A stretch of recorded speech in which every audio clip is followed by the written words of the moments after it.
مردن ایستاده پشت در، شیفته زندگی شده با دیدنم. به کورنر امید صفی خوش اومدی. چی هست؟ مفید رپ کنیه که با اسم سفیر داره فعالیت میکنه. امروز به استودیو کوزی کورنر اومده تا در مورد سفیر صحبت کنیم. من همون چشم که بیرون میبینه دیگه. ببینیم که ریشه کارهای سفیر چیه؟ جلوی چیزی وای نمیستم. چرا دغدغه شعر کلاسیک داره؟ تو نتونی برداشت بکنی که کشاورز خوبی نیستی، خوب بکار. اون فرمت و اون فضا رو کامل میشناسه، ادبیات نمایشی خونده، سالها درگیری داشته، توی شعراش داره ریشه های شعر کلاسیک استفاده میکنه. کانسپت برامون ارجعیت داره تا بازی‌های کلامی و لحن و دلیوری. به عنوان یه رپ کن دغدغش چیه؟ بیایم یه حرف واحد بزنیم. تجربه زیستش رو چطوری داره تبدیل به شعر میکنه؟ تجربه گرایی برام معنی دیگه پیدا کرد. یه جای دیگه رو دیدم.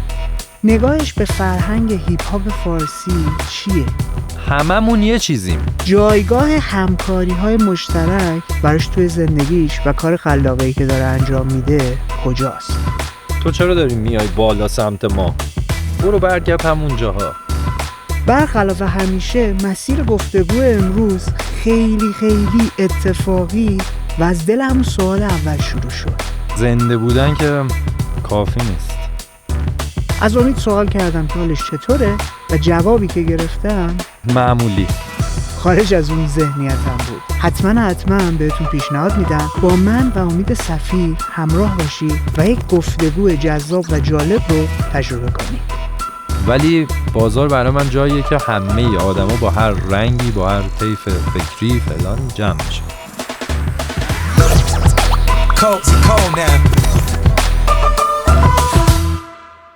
قبل اینکه بخوایم بریم سراغ گفتگو متفاوت از من و امید صفی، یادآوری میکنم که کوزی کورنر یک هدف 5 ساله برای خودش داره، برای تبدیل شدن به یه پادکست بین‌المللی. در این هدف گذاری روی کمک شما حساب باز کردی. کوزی کورنر رو به کسانی که فکر میکنین میتونه براشون مفید، جذاب، جالب یا حتی سرگرم کننده باشه پیشنهاد بدید. هندل کوزی کورنر کامیونیتی در تلگرام صندوق دریافت نظرات، سوالات و انتقادات شماست. با ما از این طریق به صورت مستقیم در ارتباط باشین. قراره با هم کلی کارهای جذاب و مختلفی رو تجربه کنیم. بریم ببینیم با امید در مورد چه چیزایی صحبت کردیم. مطمئنم خوش بهتون خواهد گذشت. بعد از اون میبینم تو. چطوری امید؟ معمولی. چرا معمولی؟ پس چی؟ بس چند تا؟ همین که زنده ایم خوشحال خوب باشیم دیگه. آره ولی زنده بودن که کافی نیست. زندگی ایدئال بر چه شکلیه؟ زندگی ایدئال بزرگ شی به وقتش، یاد بگیری به وقتش، جوونی کنی به وقتش، پیرم بشی به وقتش. یعنی هر دنیای بیرون از خودت. یعنی مثلا اینجوری نشه که 10 سالته کودک کار باشی. میدونی؟ بتونی مدرسه بری، دوستاتو داشته باشی توی جامعه‌ای که همه حالشون خوبه، درگیر پول در آوردن تو کودکیت نشی. اون میشه خوب دیگه. جلوتر که میره مثلا یهو شرایط یه کاری باهات نکنه که 50 سالگی بتونی تازه به بقات و ازدواج کردن و اینکه چی کار میتونی بکنی برای آخرتت. همین معمولی بخور نمیر و زندگی کردن اون تصویری که از خودت ساختی برای کار خودت و حالا هر چی. اگه مثلا یه بقالی داری بهترین بقالی رو داشته باش که بوی خودتو بده دیگه. اگه مثلا این نباشه که الان توی این لحظه چی بهت بدن از این معمولی بهتر میشی، خوب میشی؟ چی بهم بدن؟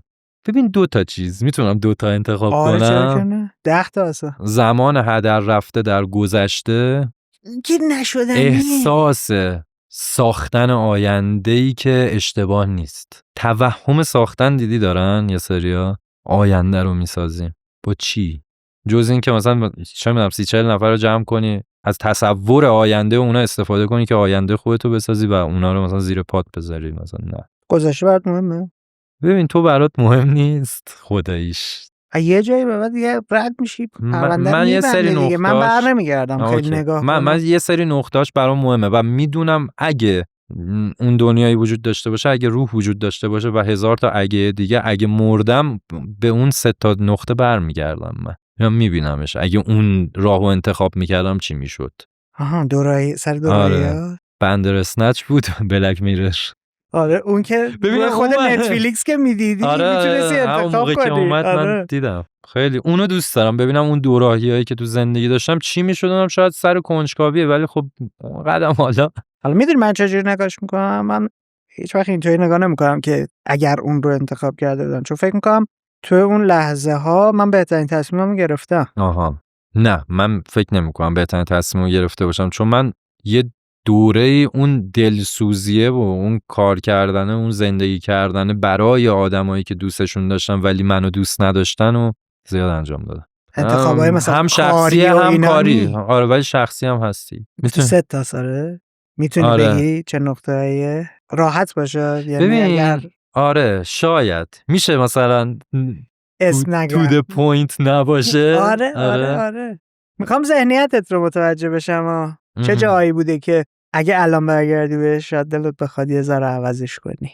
2-3 تا تصویر بهت میدم. خب یه تصویرش یه بیمارستانه بزرگه، ولی قرار بوده که این بیمارستان شلوغ باشه و بیمارا برن، کسایی که قراره عیادت بکنن ازشون رو ببینن و فلان و اینا، ولی تنهان همه اون بیمارا و به عنوان یه نفری که ممکن بود ربطی به اون بیمارستانه نداشته باشه و کلا اون مثلا اونجا نباشی دیگه، میدونی، یه کاری میکردم که من و اون آدم اونجا نباشه. صحنه دوم مرگ یکی از دوستای صمیمیم بود که میگفتم که آقا مثلا امشبو مثلا نرو دیگه، مثلا پیش من نرو، مثلا ولش کن، مثلا می‌خوایم بریم دور بزنیم چی بشه مثلا، میدونی.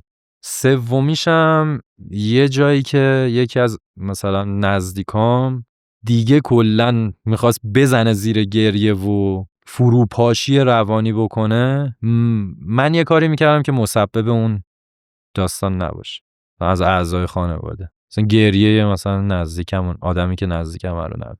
همیشه هیچ کدومش مال تو نبوده. من اینجوری فکر میکنم که نباید من تجربه میکردم اون صحنه رو و اون اتفاقایی که برای اون آدما افتاده، من باید میتونستم شاید یه کاری بکنم که برای اونا نیفته و درد این که برای اونا افتاده روشونه منه، انگار مثلا تو ذهنم همیشه احساس مسئولیت میکنی؟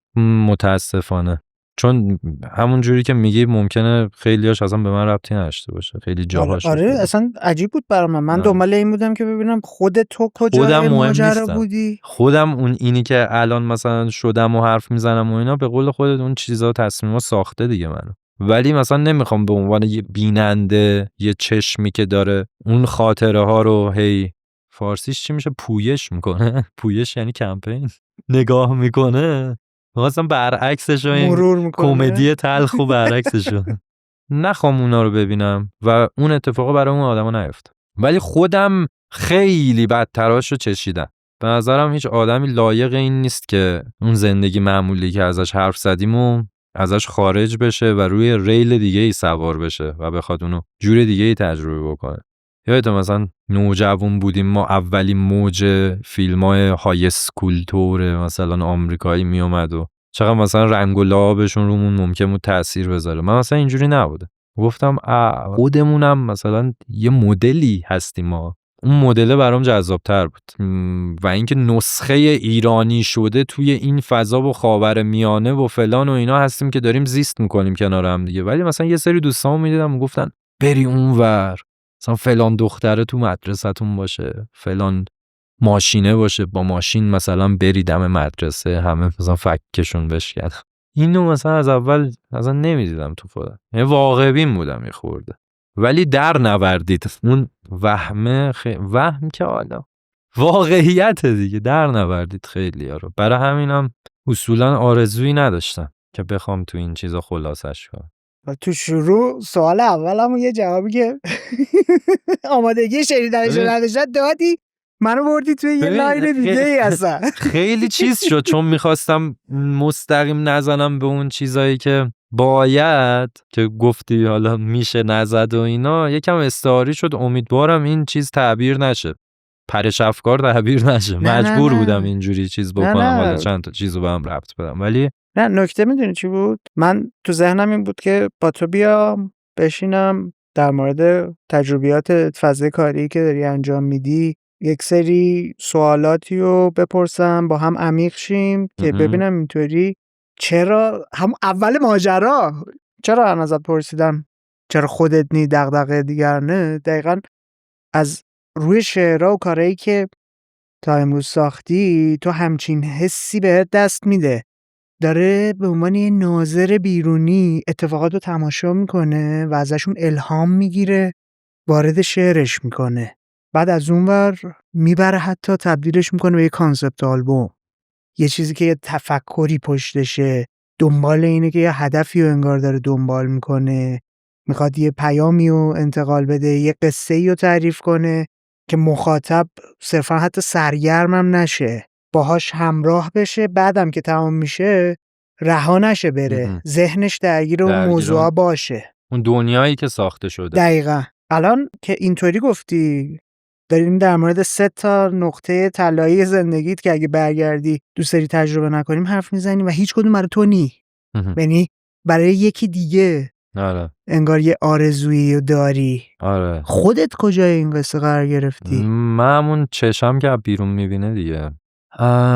اینجوری هم که وقتی تو توی فضایی با یکی قرار میگیری که سخته، سعی میکنی اول اون آدمی که بیشتر پاش تو اون فضای گیر کرده رو بکشی بیرون از اون بحرانه دیگه. من همیشه در تلاش بودم که مثلا آدما رو بکشم اون بحران‌هایی که دارن بیرون و خودم فرو میرفتم تو اون بحرانه. از یه سنی فهمیدم دیگه باید یکم بیام بیرون، یه زوم اوتی بدم و تو اون فضاها سعی کنم قرار نگیرم. همین شد که اونا تبدیل شدن به گذشته و الان اسم حال استمراری روشون نمیذاره، ولی تو اون 3 نقطه هنوز روحم گیر کرد اگه روحی باشه. خوراک بهت میده؟ نه. خوراک حسی، خوراک فکری، خوراک قصه‌ای؟ نه اونقدر، ولی میده. تو کارات میاری جاریش میکنی مثلا یه آهنگی دارم کاتارسیس، قدیمیه، تقریبا مال 4 سال پیش. شعرش اینجوری شروع میشه، میگم یه جور میگی قدیمیه من گفتم الان میگی مثلا مال 12 سال 15 سال دیگه برای آدم قدیمی میشه دیگه. مثلا من خیلی مینویسم شاید بیرون نیاد. اون مثلا خط اول شعر اینه که مردن ایستاده پشت در، شیفته زندگی شده با دیدنم. یعنی خود مردن یه چیزیه پشت در ایستاده، من که میخوام برم به استقبالش در رو باز کنم، منو میبینه، اون با دیدن من عاشق زندگی شده، من ولی چرا حالم انقدر بده در ادامه. خب اون موقع که فضای ذهنی من توی شعر فضای ذهنی پسیو استراکچری بود که شعرها بیشتر قششون به سمت ابسترکت و انتزاعی تر بودن میرفت و خب من طبعا تو اون فضا خیلی دوست داشتم کار باحالتری بکنم و حالا شاید هم الان اینا باحال نباشه. تو اون قالب میشست و در میومد، حس و حال خودم در میومد. دیگه تصمیم گرفتم که اونا رو به زبون امروزی تر بگم و اون نقطه هایی که اذیتم میکرد تو زندگیم رو اگر میخوام باز راجبشون حرف بزنم و بیان تو کار من که تو میگی آیا مثلا خوراک میگیرم ازش یا نه، تو اون فضا ببرم تجربهش بکنم، نه تو فضای محاوره تر، زیست محورتر و استمراری تر. اگه قراره به من خوراک بدن خودم فیلترشون میکنم، کجا بیاین به من خوراک بدین، کجا ازتون استفاده بکنم. تو ریبرند کردی یه ذره عامیانه تر شد، ساده تر شد، لحاظ تکنیکی حتی، لحاظ محتوایی حتی. آره محتوایی که زیست وجود داره دیگه، محتوایی شد. محتوا خودتی دیگه. خب یعنی محتوا حالا یه یارویه امید فلان اسمشو گذاشته سفیر، کل زیستی که داره میکنه میشه محتوای این. خب حالا میخواد خودشو بریزه تو ظرفای مختلف، این دیگه ساده ترین حالتش. حالا من یه ظرف امروزی، یه لیوان خوشگل امروزی رو انتخاب کردم برای اینکه همه آدما اون لیوانه رو بهتر درک بکنن. مثلا این کافه ها هستن لامپو میگیرن میکنن مثلا جای میلک شیک، اونجوری دیگه نیست. یه لیوان ساده‌ای که همه میتونن کاربردش رو حداقل بفهمن و از اون فضای دور شدم، ولی محتوای هنوز خودمم، حرفای خودمه فلانه، ولی روی کردم به اون حرفا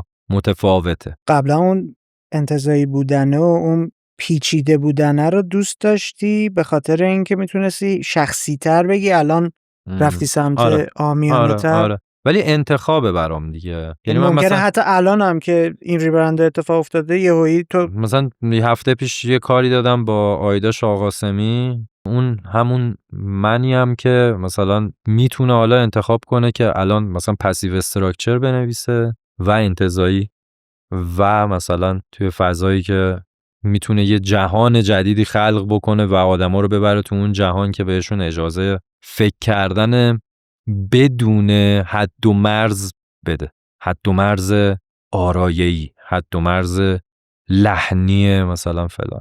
چند تا امید توی وجود تو دارن زندگی میکنه؟ نمیدونم، نیست، یکیه، ولی بخشای مختلف داره دیگه. میشه گفت مثلا میتونی تقسیم بندی کنی مثلا به که یکی که دوست داره عامیانه تر باشه؟ میتونم بیرونی تقسیم بندی کنم. من داستان رپ خودم رو به 3 بخش زیرزمینی، خیابونی و بازاری تقسیم بندی میکنم.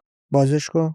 ویژگی هر کدومو من مثلا بگو. یه دوره‌ای داشتم، دوره گروه چریک، خب خیلی زیرزمینی و آندرکاور و خیلی مرموز، لوکی، و ساوند خودمون رو داشتیم، تصویر خودمون رو داشتیم، نگاهی که رومون بود یه جوری بود و دیالوگی که توی رپ فارسی هم حاکم بود خودمون حاکم کردیم. گفتیم یه کاری بکنیم که فضا تبدیل به یه فضایی بشه که اسمشو بتونیم بذاریم آندرگراند و یه المانایی داشته باشه.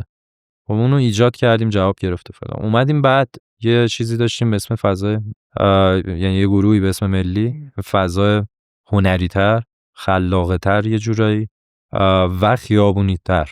برخوردت با آدمای توی خیابون، یعنی وارد ذهنت بشه اون برخورده و تو ترجمهش بکنی حالا به یک زبون جدیدی که دوست داری اونجوری شنیده بشه، میشه حالا اون فضا. ولی الان فکر میکنم ترکیب اون دوتا میشه چیزی که هستم، نه بازار به اون معنی مین استریم، چون مین استریم و اسما از نظر من وجود نداره و همش قراردادیه. من و شما میتونیم الان بیایم بذاریم که آقا جریان گردو، با هم دیگه یه ساوند واحد درست کنیم، یه تصویر واحد درست کنیم، ویدیوهای یه مدلی درست بکنیم که اینجوری شناخته بشیم و به ما بگن گردو فردا. پس این اسمای قراردادی که آدما روی خودشون میذارن و دسته بندی میکنن، این فلانه اون فلانه، اینا بازیه. اوکی، حالم میده بعضی موقع با این اسم بازی کردن و تو اون جریان و قرار گرفتن و اینا، ولی من اسم کلشو میذارم زیر زمین دیگه. حالا اگه فلان آدم با دوستاش جمع شد یه ساوندی درست کرد و یه مدل خاصی بود، میتونه اسم بذاره برای خودش.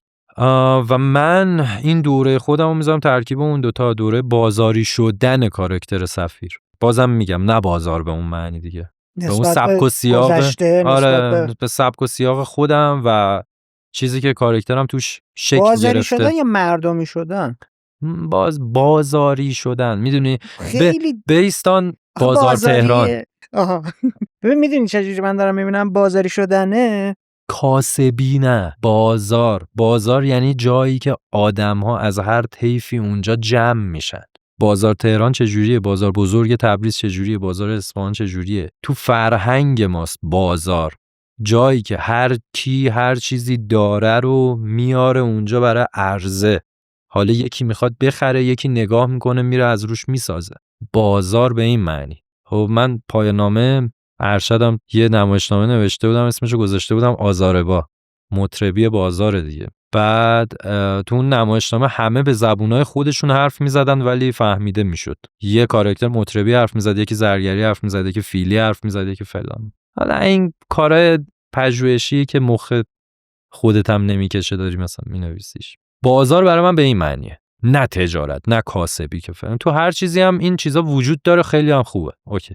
ولی بازار برای من جاییه که همه آدما با هر رنگی، با هر طیف فکری فلانی جمع میشه. تنها چیزیو که تو این حال الانم و جریان الانم دوست ندارم ایدئولوژی غیر واقعیه که توسط یه سری آدما ممکنه ساخته بشه و ابزار کردن اون آدما با توجه به اینکه اون ایدئولوژی ممکنه چی باشه. مثلا چند نفر دارن ساخت و ساز ساختمونی میکنن، میان میگن که بریم مثلا زمینای فلانی رو بگیریم اینم بسازیم و اینا. خب چیکار بکنیم؟ رپ باحال دیگه، همه گوش میدن، حال میکنن، بریم با 4 تا این رپرها ساخت و پاخت بکنیم، بیایم به اون هدف برسیم. اونا تو آهنگشون 20 بار بگن خونه میسازم.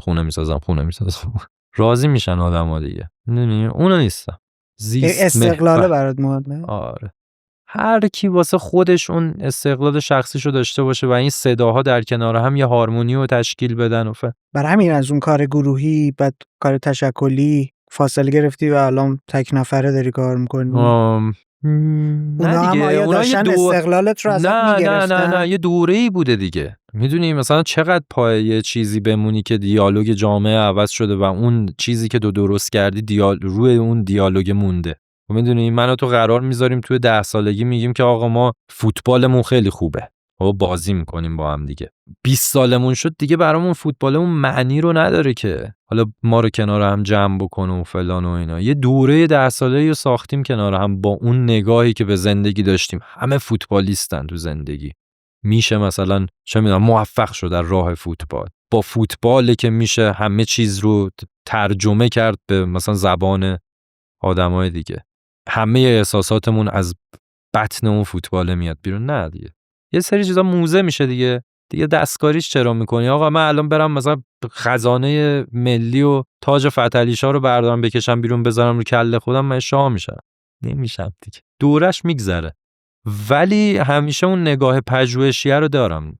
میگم آقا فلان شعر مثلا جریان شعری مدرنه توی مثلا آمریکا، همه دارن اونو دنبال میکنن، منم برم امتحان کنم. این ساونده باحال، امتحان بکنیم. اون کاره باحال، امتحان بکنیم. چه میدونم میرم صحبتای یه استاد دانشگاهی راجع به زبان شناسی مثلا گوش میدم، میگم باحال این چیزی که میگه راجع به مثلا پویایی زبان اگر کلمه ها رو. بعد هیچ وقتم جلوی هیچی وای نمیستم. اینجوری هم نیستم ول کنم به امون خدا. جلوی چیزی وای نمیستم. مثلا جلوی تجربه کردن این چیزی منظورته؟ آره، یا جلوی جریان و تجربه کردن اون جریانه برای خودم. ولی این عقیده رو دارم که وقتی کاراکتر تو شکل میگیره، فکر و نگاه تو شکل میگیره، قراره از توی تو رد بشه هر آن چیزی که وجود داره. بذار یه جور دیگه بگم دیگه. الان برمیگردن میگن این سفیر خوش نمیدونه داره چی میگه، ولی داری میدونی داری چی میگی. شما متوجه میشید؟ آره بابا. مثلا من عقیدم اینه که ببین ذهن ما یه کاتالیزوره، یه کارخونه است در واقع. متریال و ماده خام یه ور میره تو و یه ور دیگه محصول میاد بیرون. حالا اون کاتالیزوره ورودیایی که داری، اون چیزی که تو کلت ساختی و اون که مثلا اون چرخ دنده‌ها چجوری عمل بکنن و تو دیگه طراحیش کردی. حالا وقتی من یه کاراکتری به اسم سفیر کارخونه این بالا درست کردم، متریال و ماده اولیه‌ام و از جامعه و آدمای توش و اتفاقای توش و اینا میبرم تو مغزم و یه محصولی میسازم که اون میشه حرف من دیگه، کاری که من دارم میکنم، نوع برخورد من با اون دنیایی که قرار آدما ببیننش. و در واقع انگار من یک چیزی رو ترجمه کردم به یک چیز دیگری. یعنی یک A رو آوردم توی B مغزم و تبدیل به C کردم و حالا اون C رو یه تعداد آدمی میفهمنش. برای همین میگم جلوی اون جریانا وای نمیستم و طبق کاراکتر خودم رو وفق میدم با اون جریان. استفاده از کلمات انگلیسی توی مثلا نسل 4 رپ فارسی که اسم برندشه زیاد شد، من خیلی بهش فکر کردم که چجوری ورود بکنم به این، چون قبلش هم میگفتم ولی خیلی تک و توک و کلمه های عرفی که پیشینش پیشینه خارجی و بیگانه است رو استفاده میکردم. خب تو نمیتونی به آسانسور چرا باید بگی بالا بر، به هلیکوپتر چرا باید بگی چرخ بال، یا به آمپول چرا باید بگی مثلا فلان. آمپول چیه؟ فرانسویه دیگه. خب نه فارسی چی داره مثلا؟ نمیدونم. میدونی مثلا نمیتونیم یه سری کارا رو بکنیم. کتو من چرا برم ترجمه کنم؟ میدونی خیلی کلمه وجود داره. سماور مثلا، سماور یه بار معنایی داره، یه نوستالژی توش وجود داره دیگه. چرا بریم بگیم روسیه مثلا آب داغ مثلا؟ نه دیگه. جلو این که وای نمیستم، منتظر موندم یه سری کلمه‌های جدید و نوظهوری که وارد ادبیات فارسی شده که من معتقدم فارسی انقدر پویاست که خب همه کلمه‌ها رو جذب خودش میکنه و یه بار معنایی جدید بهش میده و اونو وارد جامعه میکنه. منتظر موندم اینا عرف شه و بر اساس نیازم و کاری که دارم میکنم استفاده میکنم، نه تو کل آهنگ. اگر یه آهنگی بخوام بنویسم که جا داشته باشه برای همچین چیزی، نه تو کل آهنگ. یه بخش آهنگو ممکنه بهش اختصاص بدم که اون کلمه ها رو هم تازه استفاده میکنن برای حرف زدن با اون جامعه‌ای که همون کلمه ها دارن استفاده میکنن. این میشه سفیر دیگه.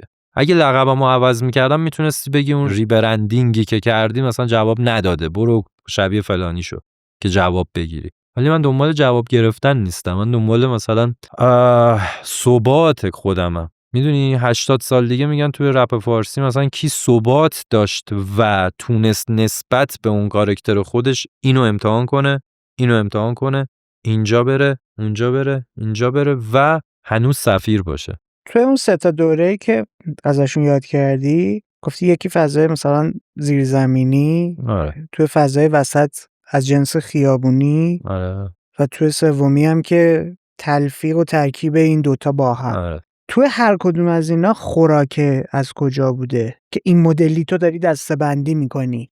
و بعد میخوام برم سراغ این که تو زمانی که داشتی در مورد تشکل ملی صحبت میکردی گفتی اونجا خلاقانه تر داشتی عمل میکردی. حالا من از دید خودم اینطوری میبینم که اونجا تجربه گرایانه تر داشتی عمل میکردی. بعد در مورد اینم توضیح بده که خلاقیت رو چجوری داشتی هم وارد میکردی، هم برای خودت اصلا بازی کجا بوده؟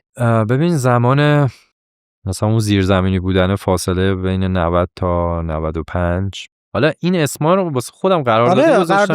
مثلا این 3 تا آهنگی که پشتم پخش کردم، آبغن لازم و اکتوان و خیابونا، یه جورایی الهام گرفتم اون 3 تا دوره است دیگه. آبغن لازم مثلا اون تم زیرزمینی بودن رو می‌خواستم حفظ کنم، زیرزمینی که خودم فکر می‌کنم ساوند خودمه. دومی مثلا تو اون 7 سال اول کار کردن تو چجوری اسپوزری می‌کنی، چجوری می‌بینی؟ من کلشو که میگم زیرزمینی، ولی خودمو زیرزمینی به معنای کالچرال بودن و وامدار بودن از کالچر هیپ هاپ ایرانی میدونم.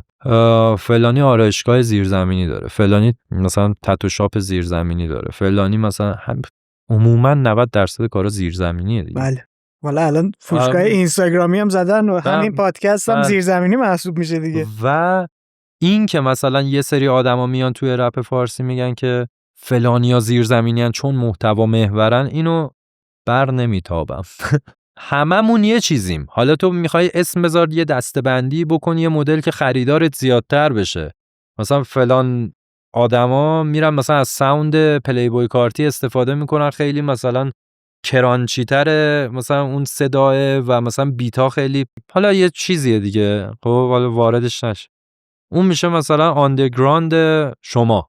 پس مثلا اینا چی هست؟ مثلا یه بلبشویه دیگه، زیاد وارد اون نمیشه. ولی در کلش به نظر من زیرزمینی، هر کی حالا با ساوند خودش میخواد یه اسمی هم یه گوشه بذار. از نظر من یک سری آدم وجود دارن که نخالن توی این جریان و استفاده میکنن و ذهنا رو تهییج میکنن، حالا یا مثلا تأثیری که به نفع خودشونه روشون میذارن که اون چیزی که میخوان اجرایی بشه. و مسلما اون آدما بیشتر دغدغه‌شونه که کی چه اسمی داره و دور خودشون حصار میکشن. دیدی مثلا 13 بدر روز طبیعت آدما میرن بیرون یه حال و هوایی عوض کنن توی پارک و فلان، بعد یه سریار دیدی دور آلاچیق پتو میکشن. اومدی تو پارک، اومدی توی فضای طبیعی، اومدی یه خونه درست کردی تو طبیعت، دور آلاچیق تو پتو کشیدی، هیچکی نگات هم میموندی خونه دیگه. اینا همونن، چه اونایی که به خودشون میگن مینستریم ولی اون تفکر رو دارن، چه اونایی که به خودشون میگن آندرگراوند و اون تفکر رو دارن. ولی حالا خوراکا کجا بوده؟ چون فیلتره که همین فیلتر ثابت بوده دیگه. آره. حالا با توجه به تجربه زیسته هی پخته تر شده و آره. ببین دوره‌ای که مثلا حالا بهش میگم زیرزمینی، مثلا خیلی اون وایبو داشتم خودم و خب خاطرهایی که بچگی داشتم، تمرینایی که میکردم تا 17 سالم میشه با دوستایی که داشتم و اینا، و دیالوگی که توی رپ فارسی حاکم بود و خودمونم حاکمش کردیم. اون فضای متلاشی شده چند بخشی فلانش، مثلا اومدیم یه گروه درست کردیم که گفتیم پس بیایم یه حرف واحد بزنیم و چند سالم درگیر کرد رپ فارسو، باحالم بود. و حالا یه سری همون آدمایی که میگم گیر کردن تو همون بازی که ساخته شد و موقع فکر میکنم مثلا این همونه دیگه. خب داداش یکم آپگرید شده دیگه. اون خوراکش شخص خودم بودم و رابطم با دنیای بیرون نزدیک خودم. خب بعدش رفتم وارد محیط دانشگاه شدم، تجربه گرایی برام معنی دیگه‌ای پیدا کرد. یه جای دیگه‌ای رو دیدم. اصلا فکر کنم نگاهت به ادبیات به کل عوض شد دیگه. آره، ولی اون از بچگیتون بود. من مثلا یکی مثل ما که شبیه یه فیلم نام است که 5 تا قصه داره از دانشجو نبودم دادم بیرون. اون کارا رو واسه خودم میکردم.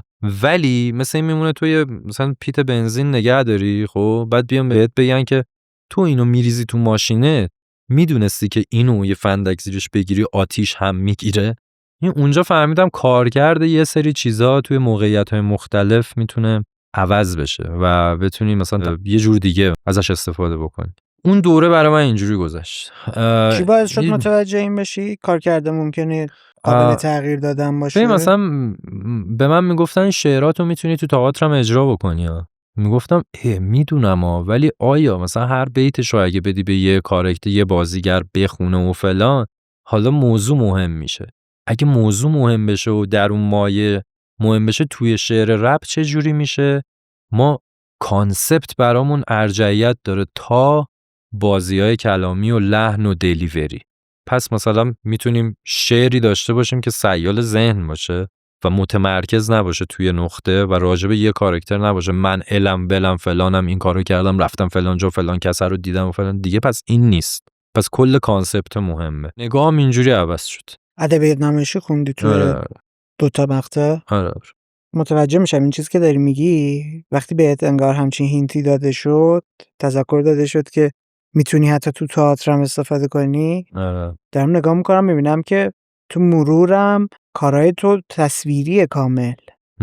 یعنی با اینکه داری با کلام بازی میکنی ولی فضا سازی، قصه، همه چی تو چشاتو بسته باشی میتونی یک دنیای داستانی رو تو ذهنت تصور کنی باهاش همراه بشی. نظر لطف.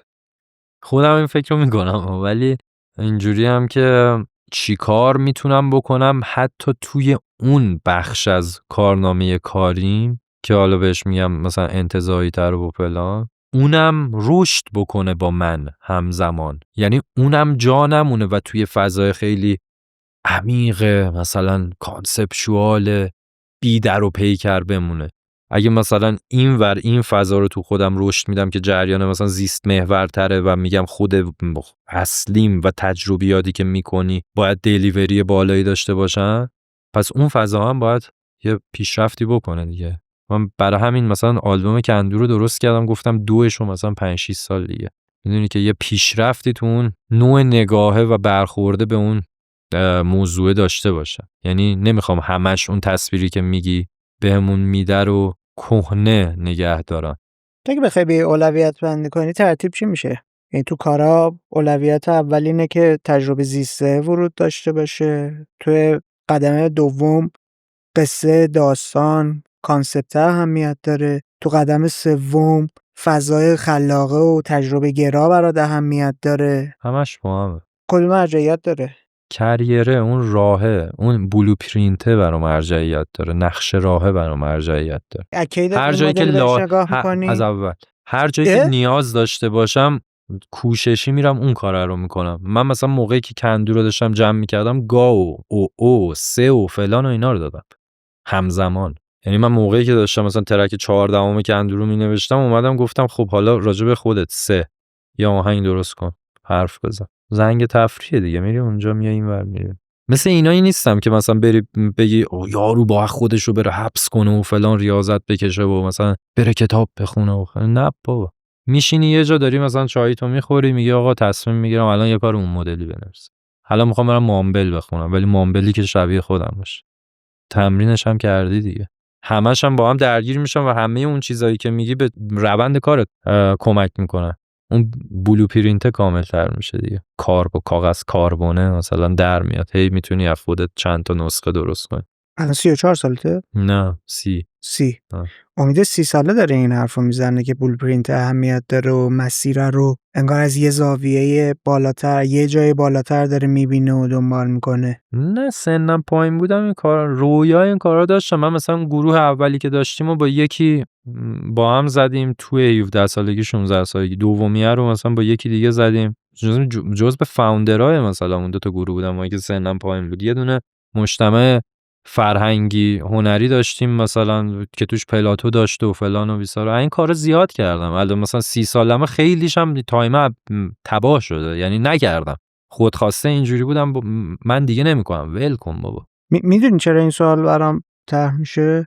که یه آدمی که مثلا 13-14 ساله است، تو صحبت‌های قبلی که داشتیم جای دیگه هم صحبت کردیم، من متوجه میشم تو از 8-9 سالگی درگیره هیپ هاپ میشی و آره و نوشتن شعر میشی به صورت جدی. ولی اینطوری دارم بهش نگاه میکنم که بلو پرینته که برات اهمیت داره، مسیری که برات اهمیت داره و الان در موردش هم داری صحبت میکنی، خب یه بچه مثلا 10 ساله 12 ساله که دانش و تجربه زیسته‌ای نداره که اون مدلی بخواد بهش نگاه کنه. براش اینطوریه که این کارا رو انجام بدم چون باحاله، چون هیجان انگیزه، یا حتی داره تشویقه رو میبینه برم این کار رو انجام بدم معروف بشم. تو دغدغه یادت از چی بود؟ چجوری بود؟ اصلا از روز اول این مدل داشتی بهش نگاه میکردی یا الان این حرف رو داری میزنی؟ نه از روز اولم که نه، ولی از 17-18 سالگی یا 16 سالگی. ببین مثلا خیلی سنم پایین بود، می نوشتم و فلان و کار میکردم واسه خودم دیگه، وبلاگ داشتم مثلا رو شعر میذاشتم و این کار. به خودم گفتم موقعی که 16 سالم بود، گفتم تو چی کار میخوای بکنی که اسمت بمونه؟ بعد اینجوری بودم که تا الان چی کار میکردی همون کارو بکن. و من کلی آهنگ دیگه هم داشتم، با بچه محلامو خوندم، اون دوره مثلا استودیو میرفتیم کار میکردم، همه موضوع بود، موضوعی که حالا بهش یه دوره میگفتن پارتی، موضوعای مثلا دیسلاو و لاو و فلان، مثلا همه چی. یه مدت پیش مثلا یه چند تا آهنگ لیک شد و پخش شد و قدیم‌ترم اون آدمایی که باهاشون خونده بودم آهنگا رو میذاشتن این ور اون میگفتن ببین این سفیری که الان مثلا اینجوری میگه سنگین مینویسه و فلان، پارتی هم خون. آره مگه پارتی نرفتم تا حالا؟ اون کارو نکردم. همه اونا جمع شده من دیگه، میدونی. و نگاه من به این که چند بعدی باشه کاراکتر یه رپ کن و بتونه مثلا یه چیزایی رو پوشش بده، از اول تون بوده ولی نمیدونستم چه جوری. الان دستم بازتره که هر مثلا چند تا کار یه بار کارای این مدلی بکنم که مثلا توی فضای جدید بره. تنها چیزی که اذیتم میکنه اینه که مخاطبا کلا دوست دارن یه بچه تو رو ببینن و خودشون رو سینک کنن با اون بخش وجود تو که بیشتر دوستش دارن.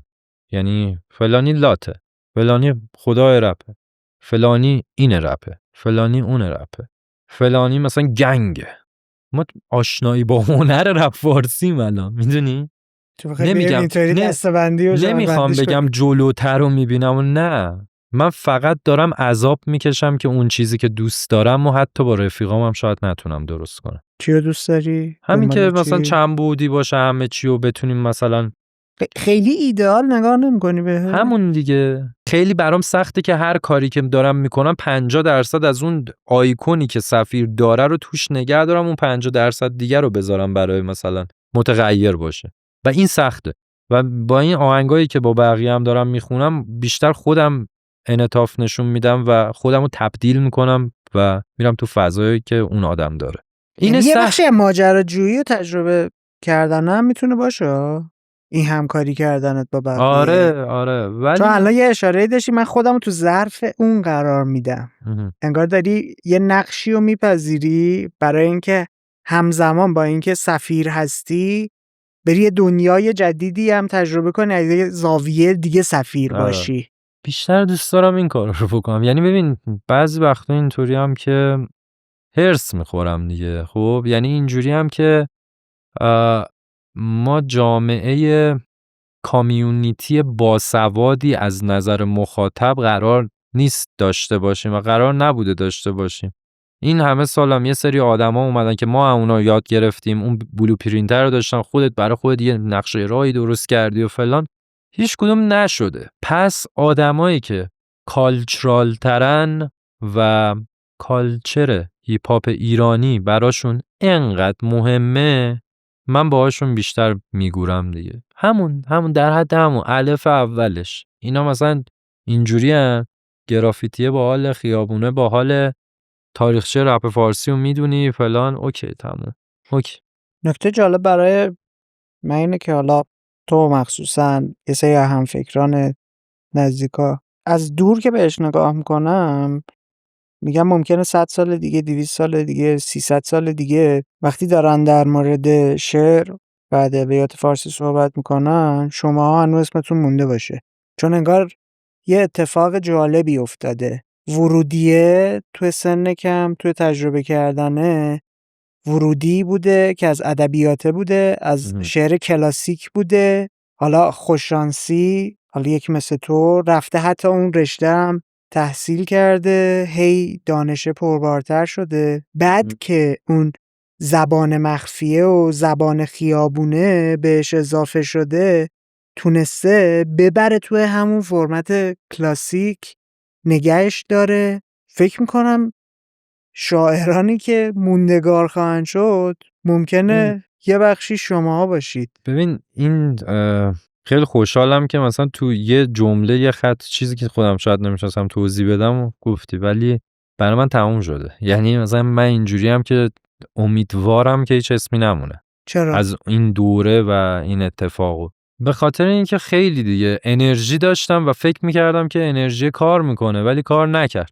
دنبال چی بودی مگه؟ یه مای کلی که آدم‌ها همشون تکلیف خودشونو بدونن، مشخص باشه و کار خودشونو برای خودشونو انجام بدن. من الان یک سری از همدوره‌ایام دارن منو میزنن که آقا امید نمیدونم فلان شده. یه سریا از آدمایی که اون ور جریانن، اون ور داستانن، منو میزنن میگن که امید چرا داره میاد اینور. یه حالتی هم که وسط وایسم و آدمایی هم که وسط وای میسن عموماً بعدن شاید ازشون اثری نمونه و اینطوری هم که یه جای پشیمونم، یه جای انرژی میگیرم میگم با کاری که نمیشد کرد و کردی دیگه ایول. ولی بیشتر اینجوری هم که 200 سال دیگه که چی بشه، مثلا بمونیم چی بشه، مثلا نقطه تقابل ادبیات عامه با مثلا رپ و فلان و 1000 تا اسمای اینجوری روش بذاریم که مثلا سفیر بمونه. نه بابا، باید مثلا اون راهه بمونه که اون راه هم بدون وجود 20 تا آیکون نمیمونه. آیکونی هم پس چون با هم نمیسازن همدیگر رو میزنن وجود نخواهد داشت در ادامه. میدونی حالا من چجوری دارم بیرون نگاه میکنم؟ تو به عنوان کسی که توی این حوزه فعاله، به عنوان آدم داخلی داری اینو بررسی میکنی و بهش نگاه میکنی. من اینطوری دارم نگاه میکنم که یه جوون 14 ساله، نوجوان 14 ساله، جوون 21-2 ساله کاملا غریب افتاده و اصلاً با اون شعر کلاسیک آشنایی نداره. الان که هیچی، یعنی اصلا تجربهش نکرد. همون 5 سال پیش و 10 سال پیش هم همینطور بود، اصلاً تجربهش نکرده. یکی مثل شما حداقل داشته میومده بهش نشون میداده. الان ببین مثلا یکی از اعتراضاتی که به خود تو اون دوران میشد اینه که تو خیلی پیچیده داری شعر میگی، سخته، آدم نمیفهمه اصلا داری چی میگی، چرا اینقدر ادبیاته، چرا اینقدر واژگانه عجیب غریبه، از عامه فاصله داره، چرا حتما باید توضیح میدادم. نه به 4 نفرم اگر داشتی تلنگر میزدی انقدر دلش میخواسته پا میشده میرفته فرنگ لغت رو باز میکرده میدیده دیگه. چرا اسما اینطوریه؟ یعنی این نقدا رو به تو میکردن دیگه. حالا من دارم ولی چی بیشتر میبینم؟ عموما اینا ترول شده برام، میدونی؟ یعنی یارو میگفتم نمیفهمیمت برو بابا، و اینجوری بودم که خودم خیلی توضیح داشتم براش. خب ببین اکثریت این مدلی بودن. چرا؟ چون مخاطبه توی یه سنی بوده که توی یه دنیا و فضای تکنولوژیکی بوده که همه چی راحت الحلقوم بوده، سریع باید ورودی میکشته، سریع هم باید پس میداده. اگه آدمای اون موقع ثبات خودشون در کاراکتر خودشون وجود داشت، سفیر بود، فلانی هم بود، فلانی هم بود و این اسمگذاری‌های مسخره باعث نمیشد که اینا جدا بشن و بذارن اسمشو مثلا رپ فلان که ما رو جدا بکنن و در کنار اونا دیده نشیم و یه سریا باعث شن ما جدا شیم اونا در کنار ما دیده نشن و همه شما مگه خودتون نمیخواستید جدا بشید؟ رنگ و شکل میداد. ما همیشه حداقل از طرف خودم و دور و بریای خودم توی ملی اینجوری بودیم که دستمون به جلو همه بازه، اینجوریم. یعنی دنبال این نبودید خودتون فاصله بگیرید یه کردیتی اینطوری برای خودتون ساوند خودمون رو داشتیم ولی با همه کار میکردیم. نه بحثم کار کردنه نی. ببین ما داریم میگیم که یه جایی به بعد اومدن گفتن اونا مینستریمن، ماها مستقلی، ماها زیرزمینیم. حالا تو یه صحبت جالبی هم که گفتی کلش از اول آخر همش زیرزمینه، چی داری میگی طبقه بندی میکنی؟ اون بازاریه، اون مینستریمه، من نمیدونم فلانه. یه جایی احساس من ناظر بیرونی به عنوان یه شاهد این بود که اینا خودشون دنبال اینن که بیان از اونا فاصله بگیرن که کردیت بگیرن. آها این آقا تو میخوای یه چیزی درست کنی، یه محصولی درست کنی، برای دیده شدنش ابزارش اون موقع فاصله گرفتن و تک صدا شدن بود. خب وقتی اونو میگیری حالا شروع میکنی مثلا برون سپاری کردن با بقیه کار میکنی و فلان. ما این کارو کردیم دیگه.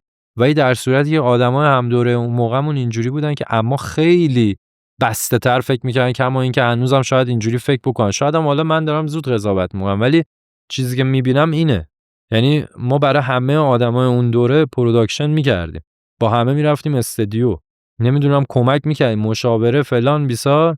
بعدن اینجوری بودن که خب ما از شما استفادهمون رو کردیم و حالا شما با ما اینجوری بودیم که نه، ما با همه همه یه جوری همه.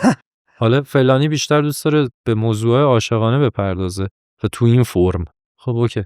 ولی یه سری چیزا هم باعث شد که اون حرفی که تو میزنی محدودیت ایجاد کردن برای خود کم بیشتر بشه، مثل موضوعات سیاسی که توی کشور پیش میاد. اوکی، من اونو قبول دارم. ولی اگه داریم بحث موزیکی میکنیم، موزیک دیگه همه باید در کنار هم یه کارایی بکنن بعد اینکه اون ساوند واحدشون رو درست کنن. کاری که مثلا بحثمون به نظر من هم داره میکنه و خوب داره میکنه. میدونی ساوندشون رو درست کردن، اون راه رو واسه خودشون چیزی که ترجیح میدادن رو درست کردن. الان با بقیه هم داره کار میکنه. و من دارم چجوری میبینم، من در آن واحدی که با تو اینجا نشستم، یه حسینی اون پشت داره از بالا به قضیه نگاه میکنه و یه ذره از دورتر که بهش نگاه میکنم اینطوری دارم میبینم که یه آدمی که کلن میخواد کار خلاقه بکنه. حالا ما کیسمون، موضوعمون تویی و شعر گفتن و رپ کردن و تو این حوزه هیپ هاپ فارسی فعالیت کردن. ولی وقتی کلانتر بهش نگاه میکنم میبینم یه آدمی که میخواد کار خلاقه بکنه میتونه اینطوری بهش نگاه کنه، من بیام از گذشته الهام بگیرم، گذشته شخصی هم نمیگم، تاریخچه اون هنری که میخوام روش فعالیت کنم، تاریخچه اون کار خلاقه‌ای که میخوام روش فعالیت داشته باشم، ازش الهام بگیرم، بعد بیام قصه شخصی خودم و اون فیلتری که داری میگی و بذارم سر اون ورودیه، ایده ها که داره میاد از خودم ردش کنم، چطوری ردش کنم، قصه شخصی خودم و اون تجربه زیسته خودم رو بیام روش سوار کنم و بعد بیام حالا با اون بلوپرینت که داری مثال میزنی، با اون نقشه راهی که برای خودم دارم ترسیم میکنم، با اهدافی که دارم تو مسیر، تو ریل قرارش بدم و پیش ببرمش. یعنی فکر میکنم گفتگویی که داریم با هم انجام میدیم ممکنه به قول تو یه سری آدمو نفهمن چجوریه، ولی 4 نفر بتونن ازش ایده بگیرن که مسیره ممکنه این مدلی باشه، بر من کافیه. چون تأثیری که میخواستم و اون جرقه‌ای که میخواستم ایجاد کنم و کردم، تمام شده. آره، چیزی که تو داری میگی همون چیزیه که سفیره. آدمای دیگه هم به نوبه خودشون تو کاراکتر خودشون که هم فکرای من بودن و با هم حرف میزدیم به همین نتیجه رسیدیم. هم اینطوری هم مثل سعید دهقان، مثل آتور، مثل حالا هیچکس یه جایی میدونی با آدمای دیگه حالا که میخوان اون هویت باشه خودشون، کاراکتر خودشون داشته باشن و حالا در جاهای دیگه تأثیرشون رو شیر بکنن با آرتیستای دیگه که بتونن با هم یه کاری بکنن که مشترک یه صدای. خب ولی یه سوالی دارم، تو روز اول مدرسه دوستاتو چجوری انتخاب کردی؟ رندوم ترین حالت ممکن. باورت شاید نشه، قدیمی ترین دوستی که هنوز باهاش ارتباط دارم، روز قبل از شروع سال تحصیلیت اول دبستان می‌خواستی بری یه روز زودتر میرفتی که با فضا و معلم. از اون روز باهاش رفیقم تا همین الان. خب چی باعث شد بمونی تو اون فضای با اون آدم؟ اون گروهی که بینتون درست شد چی بود که مثلا موندی؟ یه بخشش خب اون تجربیات مشترکی که توی دوران دبستان با هم داشتیم، حتی مهاجرت کردن، بعد پدرش اونجا توی انگلستان که بودن فوت کردن، برگشتن ایران. یعنی با اینکه 5-6 سال ارتباط قطع شد. ارتباط هم چرا قطع شد؟ چون دهه 70 مثل الان نبود که وقتی طرف مثلا خارج میره آره تو دیگه. بتونی ارتباط رو حفظ ویدیو کال کنی. و آره خب ارتباط قطع شد، ولی تا برگشتن اولین تماس این بودش که آقا من برگشتم، بابا من مثلا 2 سال پیش فوت کرده، کجایی، سریع برنامه رو خب. چیدی. حالا وجه تمایز شما که دور هم با دوستاتون جمع میشدین و انتخاب کردین که همدیگه رو نگه دارین چی بود نسبت به گروه‌های دیگه، گروه‌های دوستی دیگه؟ همین تو رپ دیگه. شما مهمونی که میگرفتین دوستای دیگه‌تون رو از گروه‌های دوستی دیگه، کامیونیتی‌های دیگه دعوت نمی‌کردین؟ چه؟ ما 5 نفر فقط خودمونیم، همینجا می‌خوایم جوری که می‌خوایم مهمونی کنیم همون جوری می‌کنیم. بقیه آدمن مگه؟ اونا ماست میخورن، ما ماست نمیخوریم، ما دوغ میخوریم. میدونی؟ این اشتباهه. وگرنه که هم بقیه مسیر درسته. حالا منم مثلا یه سری آدم هم فکر خودم و دیدگاهشون اونجوری بوده رو دور خودم جمع کردم. حالا هر آدم این کارو میکنه به خاطر اینکه بتونه تو اون جنگل زیسته طبیعی خودش رو داشته باشه. آقا ما اصلا میمونیم، میخوایم با میمونا یه جای جنگل رو دورش حصار بکشیم اونجا زندگی کنیم، ولی اینجوری نیست که جنگل رو آتیش بزنیم که پانده ها بمیرن. خب تو این تجربه کردن و انتخاب کردن کار کردن با آدم ها چه چیزایی برات مهم بوده؟ تو همکاری‌های فردی تو دارم میگم. فردی الان قدیم‌ترم حتی، چون خارج از تشکل و گروه آره. و اینا هم تو خیلی با همه آره به قول خودت من با همه من کار بتونم یه کردم جای دیگه. اشتراک پیدا کنم با یکی که ببینم باحاله اون کارو میکنم دیگه. خب این همکاریه چجوری بوده؟ اون کلیک خوردن فردیه باید اتفاق میافتاده؟ فردی آره. عموما آدمای گذرایی نبودن. نشستیم مثلا یه جایی تو این کارو میکنی فلان، بیا تو آهنگ من 2 بیت بخون. باحال میشه یه آهنگ اینجوری درست بکنیم که این سازه توش باشه، تو اون سازه رو میزنی هنوز. آره بیا بس. این همکاری خلاق مشترک جذابیت برات داشته باعثش میشده یا چیز دیگه ای بوده؟ همین بوده. اینم بخشی از هم ماجراجویی شخصی و تجربه گرایی که داشتی میگفتی بود. آره ببین من مثلا خیلی دوست دارم یه کارایی بکنم که الان وقتش نیست. مثلا چه میدونم عاشق یه سری شاعرای قدیمی ام که دوست دارم اونا رو به زبون خودم رینیو بکنم و نشون بقیه بدم. مثلا میخوام بیام 7 پیکر نظامی رو مثلا سفیری بکنم، اونو بیام مثلا یا آلبوم 7 ترکه بکنم راجع به همون 7 قصر رنگی که اون کاراکتر بهرام وارد اون قصرها میشه و با اون زنا حرف میزنه. ولی گوشی که بخواد حال بکنه خود الکی مثلا چی میخوام لگد بکنم. چقدر مگه برات مهمه مخاطب؟ اگه برات مهم بود که کلاسیک مثلا شعر نمیگفتی یا با اون پیچیدگی ها اون قدیم خب میگم برای همین که رینیو بشه و فلان دیگه اصلا کلاسیک مرده تموم شد دیگه. اون مال اون موقع تاریخ بود. الان یه نفر باید باشه اینا رو رینیو کنه از اول مثلا نشون بده. خب من نمیام کانسپت رو کپی بکنم بگم حالا 7 پیکر اسمشو بذارم فلانو برم توش. میام کندو درست میکنم دیگه به زبون خودم. حالا اونم یه جای جا مسائل روزش هم میذاری. مسائلی که آدم‌ها تو چه میدونم. ولی خیلی دوست دارم این کارهای پژوهشی رو بکنم ولی حوصله‌ام دیگه نمیکشه. میدونی چرا؟ به خاطر اینکه دغدغه از کجا داره میاد که برم اون کارهای پژوهشی رو بکنم؟ نمیدونم ژنش قد هرچ. یعنی چی؟ الان چرا کشش دارم نمیدونم چرا. آقا الان من سوال تو مثلا میری چه میدونم موقع بری فیلم ببینی انتخاب میکنی الان مثلا تارکوفسکی ببینم یا خودروفسکی یا مثلا برم محسن مخملباف ببینم. انتخاب میکنی. چرا همه رو آدم حسابی گفتی؟ اقلا مثلا میگفتی منوچهر هادی ببینی نمیدونم. منوچهر هادی ببینی و این کی ببینه؟ ایرج ملکی ببینی یا مثلا فقط کیارستمی شهید سوالس. زیست خلاقه داری تو؟ چی هست؟ اونایی که دیوید لینچ میگه مثلا رو تخت دراز بکشی سقفم ببینی میتونی نتیجه گیری کنی. دقیقاً. نه. تو سرت زندگی می‌کنی؟ آره. شاید آره. نمیدونم. چی میگذره اون تو؟ کسچر. نه جدی. هر چیزی چون که آدم تجربه گرا هم هستی. خیلی چیزا برام مهمه در لحظه که عقبه داره تو وجودم. چیزایی که دوست دارم. خیلی چیزا هم توم داره زیست میکنه که دوست ندارم. مثل چی؟ خیلی از آدما. تو که من رفتار آدما رو اسکن میکنم با رفتار خودم توی خودم قیاس میکنم و میگم باید اون آدما رو یا بسازم توی شعرم یا باید از اون آدمه دوری بکنم توی شعرم. آدما خیلی برام مهمه. انسانگرایی خیلی تو کارم دیده که نمیدونم بشه یا نه، ولی خب هست. من مثلا تو کندو یه کاری داشتی آدم اومانیستا من مثلا الانم با آیدا شاه قاسمی یه کاری دادم که میگم قد چند تا منظومه نوشتم، یه مصرع شد آدم نمیشه آدم، یه بار شده چشم واکن. کلا هم بدفازم رو آدم و هم خوشفازم، یعنی به عنوان یه آدم منبع الهامتن. آره دیگه. تو فکر کن مثلا یه آدم توی کل یه سیاره‌ای وجود داره، ریسپان شده اونجا، خب حتی به عنوان یه موجود دیگه‌ای ابر افسانه‌ای هر بلایی میخوای سرش میاری و مثل آزمایشگاه میبینی اون چه رفتاری نشون میده خودش. و آدما هم تو جامعه اینجوری ان، هر اتفاقی براشون میفته یه اکت دیگه انجام میدن که اون اکت ممکنه بیرون زده باشه طبق حالا قوانینی که وجود داره. یا یه چیزی رو فکر کنم در موردت میفهمم. چی مثلا؟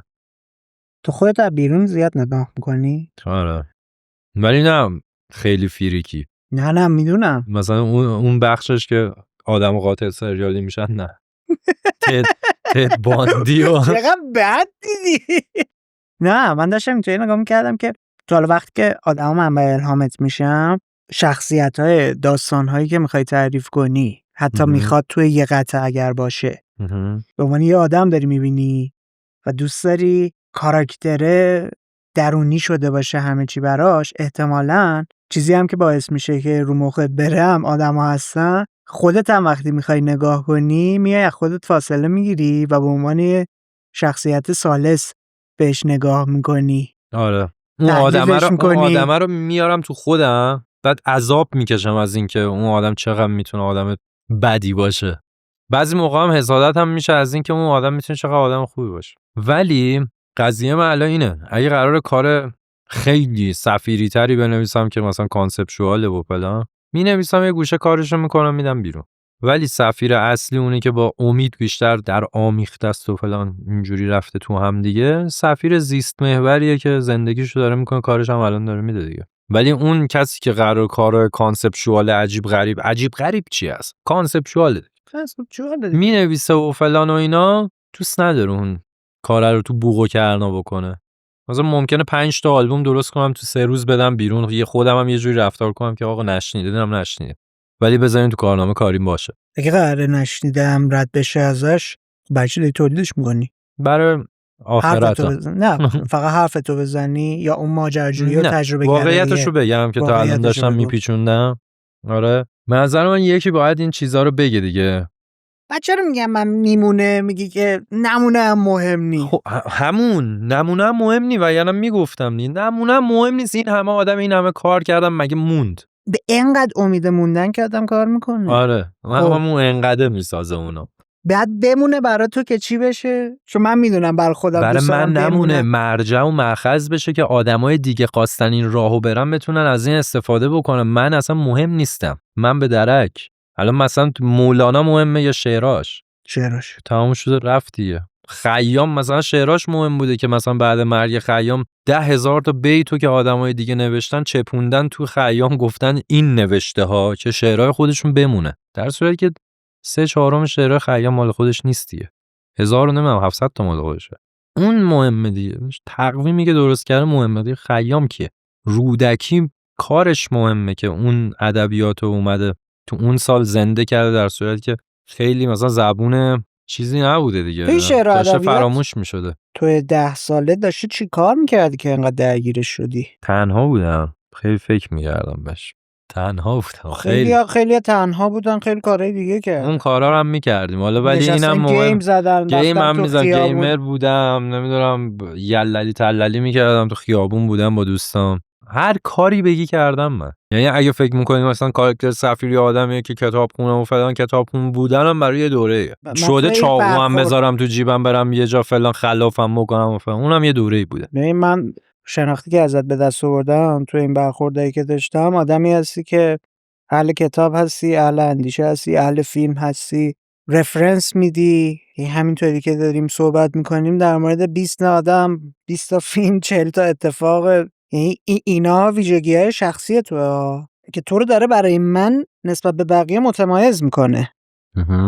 خب این نکته جالبش اینه، یعنی تو با بچه‌های دیگه صحبت میکنی، طرف مثلا سفت افتاده رو اینکه فقط خیابون به من خوراک بده. خیابون چه خوراکی میده غیر اینکه ببین تو نتونی برداشت بکنی که کشاورز خوبی نیستی، خوب بکار. باد و بارونه که میزنه و نمیدونم زمین تو خراب میکنه و اینا، تو چقدر میتونی سالم برداشت بکنی از اون زمینه؟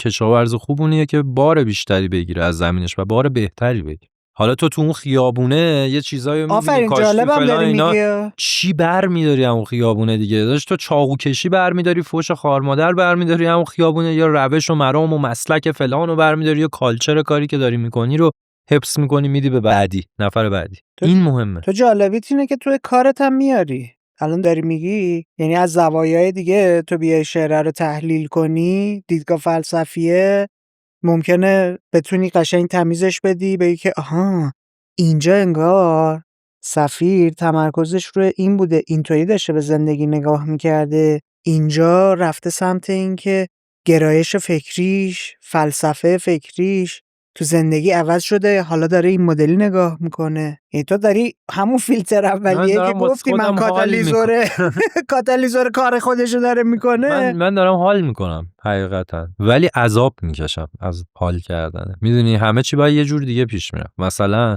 ما به عنوان ایرانی ها خطای ژنتیکیمون کد شده، یه سری رفتارهای مشترک داریم، یه سری، ولی اینو ما فراموش کردیم که کلا اصلا کیم الان فراموش کردیم. خب کیم؟ ببین من بهت نمیگم کیم، چون من خودم نمیدونم کیم، خب ولی یه سری چیزا میدونم که شاید مثلا بتونه حداقل خودم رو کمک بکنه به اینکه بفهمم که کیم، چی کار میکنم، کجا میخوام برم. اونم خیلی جزئی ها، نه کلی. ما میدانیم که کیستیم و فلان. من اصلا کلا اهل این چیزا نیستم، با اینکه خیلی شهودی برخورد میکنم، خیلی دوست دارم مثلا فکر و خیالامو باور بکنم و اونا رو بیارم رو کاغذ و فلان، ولی از یه طرف یه آدم خیلی رئال، خیلی مثلا بی خیاله، آقا مثلا الان پاشیم بریم فلان جا، پاتوق فلان مثلا غذا رو بخوریم. نه جامعه گریزم، نه جامعه گریز نیستم، معمولیم خیلی. هر کاری که بقیه تو خودت معمولی میدونی؟ خیلی بابا بیخیا خدا. و حالا اینو میخوام بگم، مثلا چه میدونم قدیم ایران از یه تاریخ زیادی تا یه تاریخ خیلی زیادتری تو یه بازه خیلی زیادی سیستم مثلا کشور تویولداری و اینا بوده دیگه. خب یعنی مثلا چه میدونم یارو پادشاه نمی اومده همه جا رو کنترل بکنه، آقا فلان جا زیر نظر من ارتش اونجا باشه و فلان، میگفته آقا اصفهان رو بدیم به فلان 1000 تومان مثلا. خب همینجوری بود دیگه، حاکم اصفهان برای خودش. الانم تو جامعه همینه دیگه، همه اونجوری دارن با هم برخورد میکنن، اقتصادمون اونجوریه، ذهنمون اونجوریه، نمیدونم اجتماع تشکیل دادنمون توی سری چیزا اونجوری. و وقتی من میبینم که این جواب میده، از اون راه نمیرم. تو حرفای مردم هم همین هست. خب مثلا توی رپ فارسی بیایم بگیم فلان، مثلا خیلی میخوام عامیانه بگم پارتی کردن مال زد بازیه. تو میخوای آهنگ پارتی بخونی که مثلا نمیدونه تجربه من اصلا از مهمونی رفتن و مهمونی دیدن چیه، شاید بخونم خوشت بیاد. تو هم شدی مثل اینا؟ تو هم میخوای مینستریم شی؟ اصلا بشی مگه جا رو برای کسی تنگ میکنی؟ اصلا حرف من اینه که یه سری چیزا وجود داره که این مونده دیگه تو این ذهنه، تموم رسوب کرده. مثل همون سیستم از حوصله نداریم حالا همون چیزی که بوده رو به همون اسم باور کنیم. 1000 تومان به من بده، حالا میخوای خودت 1 میلیارد در بیار، اصفهان مال تو. تو داری در مورد این صحبت میکنی که ناامیدیم از اونجا میاد. خب میگه آقا هیچ کس مسئولیت رو گردن نمیگیره. آره، یعنی نگاه کلانه رو نداره، میاد یه خیری به من برسه دیگه، بقیهش بر من اهمیت نداره. ناامیدیم از اونجا میاد که کلن پویا نیست این قضیه. اگرم قرار باشه پویا باشه میزنن سر کله. مشتریت زیاد نباشه، بینندت زیاد نباشه، تخمی بینندت زیاد باشه، هر گویی هم بخوری کارت خوبه. اینه بس. ولی تو مصلح اجتماعی میخوای باشی؟ نه حاجی اصلا من میخوام سرمو بندازم پایین برم هر چند وقت یه بار یه آهنگ آپلود کنم. خب بابا دغدغه اینو داری رو فرهنگ تاثیر بذاری، روی جامعه تاثیر بذاری، کار پژوهشی انجام بدی، آره حسین، تجربه گرایی کنی، دغدغه رو حل بدی، دارم، امروزیش کنی. ولی از اول گفتم این دغدغه رو دارم باعث عذابمه. کاراکتری که قراره کارو جلو ببره اون امید واقعی است که اونو زیاد درگیر اون دغدغه نخواهم کرد. اون کاره رو میدم، شایدم یه آلبومی دادم مثلا صداشم در نیاوردم، آپلود کردم، بعدن حالا نتیجه گیری میشه دیگه. این دوتا اینجوری جدا میشه اصلا. بیا حالا سعی میکنم خودمو به ندیدن و نشیدن بزنم گاهی، چون حوصله ندارم. بیا من که بیرون دارم تو نگاه میکنم، تو هم که بیرون خودتو نگاه میکنی. بیا حالا جفتمون بیرون یه دقیقه به این لحظه خیره بشیم. بعد امید، تو که حالا دغدغه اینو داری که یه چیزی رو بذاری، رفرنس رو بسازی، فرهنگ رو یه ذره تغییر بدی، چرا اصلا هیپ هاپ فارسی، چرا رپ، چرا مدیوم رو یه چیز دیگه انتخاب نکردی، نمی‌کنی؟ چون آخرین مدیومیه که فکر میکنم کار میکنه و هنوز کار میکنه. رو چه حساب؟ همون جوری که مثلا سال چه میدونم 1000 مثلا توی فلان حکومت انقدر فضا بسته بود و انقدر فضا درگیر مذهب و اینا بود، کلا شاعرها رو آوردن به عرفان و چیزای دیگه، راه فرارشون بود دیگه. الان همونه دیگه. الان اگه یه دنیای خیالی ایدئالی وجود داشت که تو برای کار کردن مجوز لازم نداشتی، الان هم ندارم، هیچ کس نه پس بگم دیگه هیچ کس هم بهت نمیگفتش که باید مثلا برای فیلم ساختن این مراحل رو طی کنی، توی اون دنیای خیالی یه مدیومی انتخاب میکردی، میرفتی مثلا هر چیزی رو که میخواستی انجام میدادی. چی رو انتخاب میکردی؟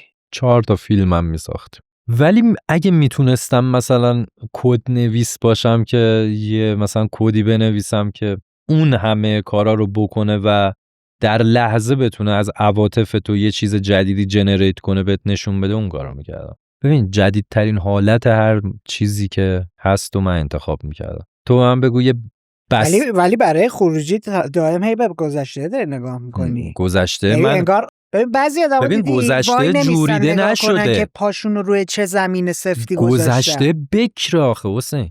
گذشته همون آینده است برای من. مثلا فلان شاعر فلان چیزو گفته، من میگم چقدر امروزیه این. مثلا میشه مثلا با نگاه به این مثلا یه کاری در آورد که برای بقیه هم جذاب بشه، اگه من بتونم اون فیلترهایی که خودم دارم ردش بکنم و امروزی ترش بکنم. ولی همه چیز آپگرید شده. اگه مثلا چه میدونم اون 10-15 سال پیش آدمایی که توی رپ فارسی میخواستن موزیک بسازن از ساوند مثلا کی پاپ مثلا استفاده میکردن، ما کی پاپ داشتیم مثلا دارم میگم، خب میدونم چی میگی. آره.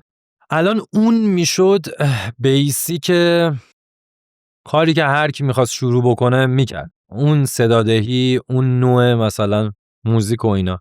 بعد یه سری می اومدن میگفتن اصل ما اونه، باید همیشه اونو برگردیم به اون و ریفرنس بدیم به اون. این بی‌معنیه دیگه. تو باید در هر لحظه چیزی که فکر میکنی جدیدتر توی خودت به نتیجه رسیدی که اون کاره کار میکنه، حداقل اون صدادهی کار میکنه، شعر کار میکنه، فضای کار میکنه، فلان، اونو باید انجام بده دیگه. حالا میخواد هر چی باشه. تو صحبتات یه اشاره داشتی خیلی شهودی.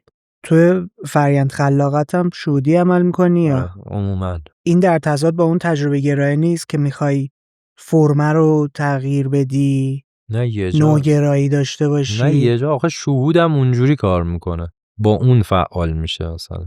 یعنی مثلا چه میدونم موقع شعر گفتنه، کار ساختنه، وای میسی هرچی خودش میخواد بیاد یا اصلا شبیه اون مثلا رپ کن شاعر جوششی ها نیستم. چه مدلی؟ اول جوشش میکنه، متریال جمع میکنم، روی همون مودی که داشتم و فلان و اینا بخوام کاری طبق اون موضوع و اون مود جمع بکنم، همون متریال استفاده میکنم، تبدیلش میکنم به کوشش. خروجی ورژن چند میشه؟ نسخه 4-5 کمتر 4-5 مدل خودت دیگه. چون میدونی دیگه یه وقت تو ممکنه کاملش کنی، فاصله بگیری، بذاری. من خیلی تغییر نمیدم. ببین من یه آهنگی دارم، حالا چند وقت دیگه میاد در ادامه حرفمونه دیگه، مثال خوبیه که بزنم. یه مدتی که خیلی افسرده بودم، تو خونه بودم و همه دوستای صمیمیم نزدیکم میگفتن بابا بیا بریم بیرون، بیا بریم فلان جا، خودت در بیا و اینا، اونو نوشتم. مثلا اینجوری شروع میشه که از اون حالام که میخوام بدون هر آدمی هر کیو ول کنم برم، از خدا بیخبرم و زده بام شیطونم به هم، نه این چیزا. بعد میگم مثلا من ولم کنید، من بیرون نمیام و فلان. چیزی که اون لحظه نوشتم مثلا 1 ماه پیش با اونی که میخوام بدم بیرون شاید یه سری ادیت‌های مختصر داشته باشه. حالم همونه، مودی که مثلا روش مینویسم همونه، تغییری نمیدمش اونقدر. ولی یه چیزی هم ضمیمه بکنم، من موضوعامو از احساسات و عواطف شخصی انتخاب میکنم. مثلا آقا ما میگیم هر انسانی 80 و چند تا پرسونا و احساس و چیه مختلف داره، عواطف مختلف داره. این فکته؟ آره. چه جالب. مثل خشم، احساس امید، احساس ناامیدی، احساس تسلیم شدن، احساس تحسین، احساس خلسه، احساس غم، احساس تنهایی، احساسهای مختلف. خب 80 تا. آره. حسین چجوری این احساسها رو تجربه کرده و تو رجوع میکنی به خودت، میگی خشمی که تو تجربه کردی، میای یادداشت میکنی دیگه و موقعی هم که متریال براش جمع میکنی و موقعی که میخوای بنویسی همون متریال استفاده میکنی. وایسا اینجا جالب. سفیر مثلا اینجوری غمگین میشه، خب پس یه مود ثابتی برای غمی که خودم تجربه کردم دارم، حالا اون متریاله رو بر اساس درون مایه‌ای که راجع به اون مینویسم تغییر میدم دیگه. خب تو داری مثال میزنی در مورد خشم حسین، ولی تو سفیری. خشم منو که تجربه نکردی. نه دارم میگم مثلا اگه تو قرار باشه بنویسی نه من میدونی چجوری داشتم نگاه میکردم. من حسین و کاراکتر تو داشتم میدیدم، کاراکتر قصه تو. من از اون ور گفتم که بتونی درکش. ولی جالب میشد مثلا که ببینم چجوری تو خودتو تو اون نقشا و تو اون کاراکترها و شخصیت‌ها قرار میدی و بعد کمک میکنی که تجربه شخصی خودت رو به تجربه انسانی یه آدمی که داری خلق میکنی، یه شخصیتی که داری خلق میکنی نزدیک کنی. نه خودم ببین مثلا نصف رپ فارسی از نظر من با این متر و معیار ترجمه است دیگه، ترجمه است. آره. و با این متر و معیار نسخه فارسی فلان آدم تو آمریکا رو میشنوی. حالا و وقتی که یه سری عناصر قاطی میشه، زندگی شخصی یارو با این قاطی میشه و احساسات خودش درگیر میشه، اونجا جاییه که اون آدم تازه گل میکنه، میزنه بالا و میگی به عجب چیزی، خوشت میاد از کاره. و اونجا به نظر من نقطه اشتراک همه آدمایی که دارن رپ کار میکنن. با رفیقامون اسمش گذاشتیم بین استریم دیگه. اون جایی که تو به احساسات و عواطف شخصی خودت یک جوری میپردازی که کاراکترتو باز کنه. من اینجوری مثلا گریه میکنم، من اینجوری خوشم. آزار نمیده تو رو که نگاه عامه جامعه مخصوصا بزرگترا، آدمایی که سن و سالدارترن، یه جور دیگه، یه جور غلطیه در مورد بچه‌هایی که تو فضای هیپ هاپ دارن کار میکنن. شاید تجربه‌های مشترک زیاد دارن و چه بسا اون تجربه‌هاشون اشتباه بوده. من فکر می‌کنم شاید از آدم شناخت میاد، چون هیچ شناختی ندارن گارده رو دارن. میگی یعنی شناخت دارن؟ ندارن. ببین خوراکه یعنی چیزی که به عنوان سامپل بهشون نشون دادن، به عنوان سری نمونه گفتن این مثلا رپ غلط بوده. آره. بعد بدشانسی مثلا هر کی هم بگیم فوشخورمون ملسه ما آره. نمیدونم باید چیکار کنم. مثال تتلو پلی شده اومده گفته این چه آشغالیه داری گوش میدی، همش پر فوش فلان بیساره، گفتن رپ. نه اونا مهم نی. خب این تصویر ذهنیه برای عامه. من فکر میکنم احساسات سرکوب شده ی اون آدما باعث میشه که در لحظه گوش دادن بخوان هر چیزی که میشنون رو کانالیزه بکنن و زندگی خودشونو بخوان توی اون چیزی که میشنون پیدا بکنن. اول باید بشینه پلی کنه گوش بده دیگه. دغدغه من اینه که نسل قبلی ما جنگ دیده 8 سال. اولین مواجهش با یه همچین چیزی مثلا میگیم 20 سال پیش این بوده که بابا برو کار کن، چی خودتو معطل اینا میکنی. آهنگرانش همینطوری داشته زندگی میکرده تو همون نسل دیگه. دیگه استثناء هم هست ولی خب به نظر من کویتی پورش همینطوری بوده دیگه. آره ولی این خیلی مثل الان وایرال نبوده. داداش اینستاگرام مثل یه بمب اتم ترکیده تو ایران. خب آخه نمیشناسم چرا، چون انقدر صداهای پرقدرت تر وجود داشته. اون چیزهایی که به نظر من از لحاظ محتوایی میتونه موندگارتر باشه، ارزشمندتره، تاثیرگذارتره، به اونا اصلا نمیرسه. یعنی فرصت شنیده شدن شاید پیدا نمیکنه که شو نمیکنن خودشونو، وگرنه اگه مثلا صداشون برسه که قابل شنیدن ترن. خب چرا خودتو شو نمیکنی شخص تو؟ ولی من اینجا با این قضیه مشکل دارم که میگی محتوای بهتر. از نظر من هر آدمی محتوای خودشه، زیستی خودشه. محتوای بهتر یا محتوای بدتر نداری. بهتر و بدتر شاید غلطه، موندگارتره. ببین اینو باور داری که محتوا تاریخ مصرف داره دیگه؟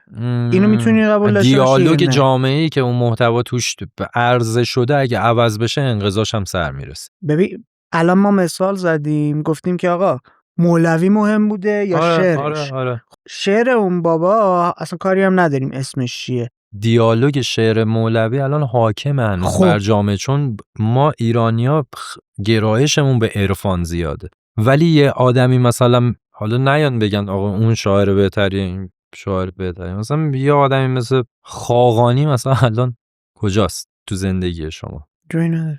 ولی خیام جا داره.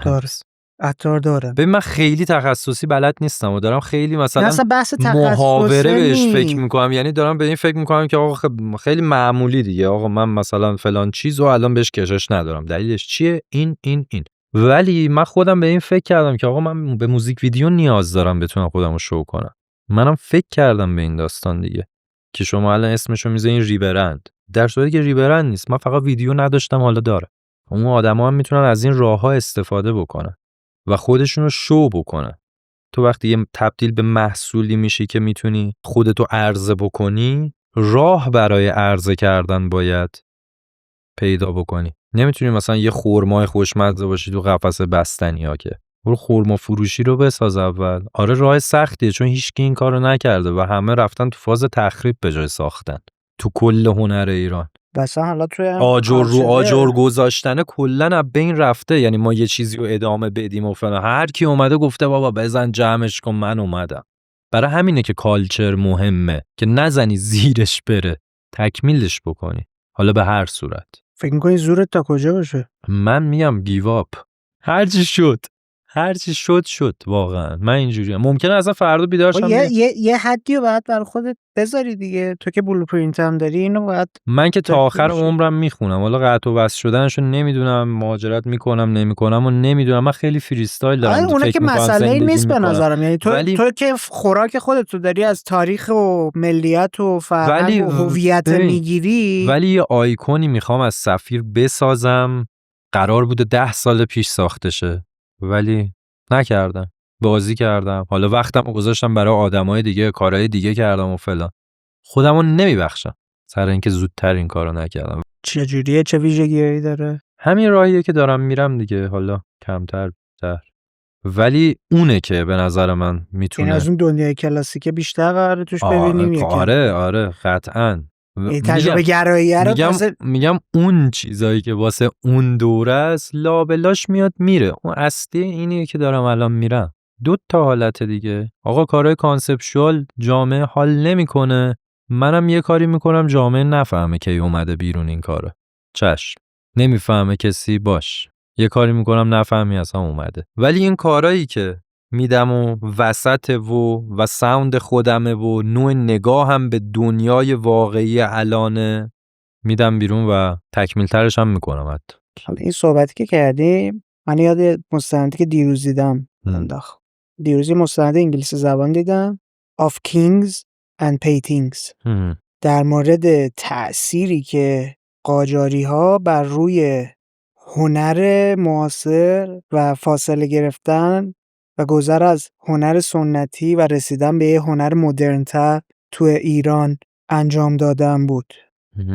من احساس میکنم تو هم حالا توی حوزه کاری خود یه خیز اینچنینی برداشتی که بیای اون شعر کلاسیک، حتی اون داستانهای منظومی که داری میگی اسم ببری و میگی منبع الهام منن، ورداری تبدیلش کنی به یک نسخه بروز شده. یعنی چیزی که برای 700 سال پیش بوده، برای 1000 سال پیش بوده رو اگه بخوام امروزیش کنم و قابل فهم کنم برای آیندگان یا حتی کسانی که امروز هستن رو خروجی کارت قرار بدی. درست متوجه شدم؟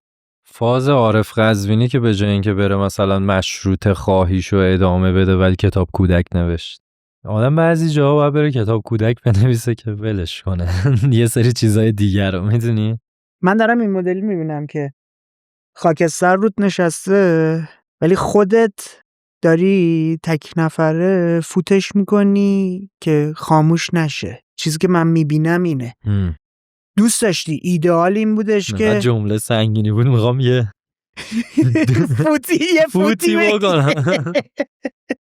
قبلا امیدوارانه با گروه هایی که داشتی، تشکلی که داشتی، با همکاری هایی که حتی با آدم های دیگه داشتی، امیدوارانه بهش نگاه میکردی من دارم میرم هم فکر پیدا میکنم هم دست پیدا میکنم. میان. آره الان فقط 2 نفر موندن از اون همه سال. مهمه. ببین مهم بود. امید تو خودتی، فقط جدی دارم میگم. الان میگی 2 نفر موندنم، قصت اینه که لحاظ همکاری من. آره یعنی اونا هم نباشن تو کارتو فهمیدی. من خیلی فهمیدم که چه بلاهایی ممکن بوده بدتر سرم بیاد و خودم یه کاری کردم نیاد. این جلوشو گرفتم. تو هوا خودتو داری به نظر. آدمی که 10 سال کنارت کار میکنه یهو برمیگرده تغییر رویه میده. میگی 10 سال دروغ داشتی میگفتی. یعنی دروغ میگفتی این شعر رو دوست داری. یه بادی وزیدن گرفت و پر زدی. اونجا فهمیدم که تو میدونی لحاظ روانشناسی انسان هر چند وقت یه بار آدم نو میشه. آره ولی آدم نوعی باید به نظر من بشه که خودش رو تکمیل بکنه، نه اینکه آدم نوعی بشه که یه شاخه‌ای بوده بعد اون شاخه رو کنده باش یه دونه نیزه ساخته داره میکنه که خودش. مثال خیلی تصویری هم هست. نه نکته این چیه؟ تو صحبتت درست داری میگی که آدمیزاد باید انقدر ریشه‌هاش مستحکم باشه، اگه تغییری هم داره میکنه به مرور زمان تغییری باشه که در یک راستا باشه. یهویی نمیشه به قول تو 10 سال داشته میگفته شعر باید فلان باشه فلان باشه فلان باشه، امروز بیاد اصلا کلاً بزنه زیر میز و از بیخ از بنیه بخواد قطعش کنه. ولی چرا اینطوری بهش نگاه نمی‌کنی که شاید اون آدمم مدل تو که دل سرد شدی امروز از سر ناراحتی، از سر بغض، از سر خشم حتی میخواد پشت کنه به اون جریانی که صحبتشو میکرده، نتیجه نگرفته، حالش بده، حالا میخواد بیاد بگه من ریشمو از بنیه میخوام قطع کنم. میگم خیلی تو کار تخریبن دیگه، کار ساخت نیستن. چیزی که داری و چرا میزنی خراب میکنی؟ اون چیزی که داری و تبدیل بکن. آقا مثلا یه خونه قدیمی کلنگی بگیر توشو مدرن. تو باید خراب کنی تا نوسازی اتفاق بیفته. خرابی دیگه. به اون معنی نه که کل جریانو بزنی. خرابی به اون معنیه که یه جای خیلی قدیمی شده میای نوترش میکنی میسازی میری بالا. بازسازی کنی. من اصلا طرفدار یه جانشینی و قدیمی بودن و اینا نیستم و اصلا. نه اتفاقا اگه بودی که نمیمدی مدرنش کنی. اتفاقا میگم آقا بزن زیرش مثلا خرابش بکن، یه چیز باحالتر از توی دل اون بساز. میدونی مثل چی میمونه؟ مثل این میمونه که تو بری مسجد شاه رو مثلا کاشیاشو بکنی بعد از این بلورای نقره‌ای توی مثلا چیزا بکاری جاش. خودش میری هویت رو اصلا میبری زیر سوال دیگه. مرمت میکنی، آبیه رو تمدید میکنی، فلان میکنی، ولی مثلا میای دالونه رو میای بیرونش یه مثلا کاخی درست میکنی شبیه خودت که مردم از تو اون ردشن برن تو اون فضا قدیمیه. مثلا رویاییه ولی خب یه چیزی هم البته هست الان اینطوری گفتی. حاجی هم دوره‌ای من میگن تو نباید عوض چی. عوض شدن رو تو این میبینن که با آدم‌های دیگری داری کار میکنی و آدم‌های دیگه به من این نگاهو دارن که تو چرا داری میای بالا سمت ما؟ برو برگرد همون جاها. برو همون زیربینا در خفا کارتو بکن. نمیخوای ببینی. اصلا کانالیزه کردن انگار ریشه گرفته تو این آدما. بقالی داشتی؟ تا ابد بقالی داشته باش. چرا میخوای مثلا بری عضو فلان اپلیکیشن بشی که مثلا سریعتر محصولاتت برسه دست بقیه؟ خب تو اینجا همکاری‌های خیلی میان رشته‌ای و خارج از فضای صنعت خودت رو بهش باور نداری؟ اگه بری کردم دیگه. خب نه بری اصلا یه فضای بازم تو موسیقی مثلا چی تکنو؟ نه موسیقی اصلا نمیبینمش دیگه. چه میدونم تو میخوای من فیلم بسازم. من فقط فیلمم آخه نمیبینم. من به نظر فیلمم نمیبینم. ببین من ارادتم به کالچر هیپ هاپ ایرانی انقدر بیشتره که اصلا دوست ندارم تلفیقش بکنم با یه چیز. تو بری نمایشگاه بذاری. نمایشگاه چی؟ یه کلابریشن با یه گرافیتی آرتیست بذاری. گرافیتی آرتیست داره. خب توی همون کالچره، توی همون فرهنگه. ولی با یه نقاش رئال فلان نمیاد. نه مرتبط بهت. یه چیزی که بتونه یه اشتراکی وجود داشته باشه. چه میدونم بر اساس رقص یک دنسر، رقاص، رقصنده یه کار تولید کنی. نمیگم کار تولید کنی رقاص بیاری یا یعنی بیای فضا رو از اون چیزی که هست فاصله بگیری. یعنی من از جایگاه خودم باید برم نقش یه نفر دیگر رو بازی بکنم به عنوان یه کیوریتور یا فلان و اینا که اون کاره رو انجام بدم و این فضا رو یکی دیگه پر کنه. وقتی کسی نمیکنه، کسی دغدغه نداره، تو برو انجام بده. تو که دغدغه مندی و خوب اومدی.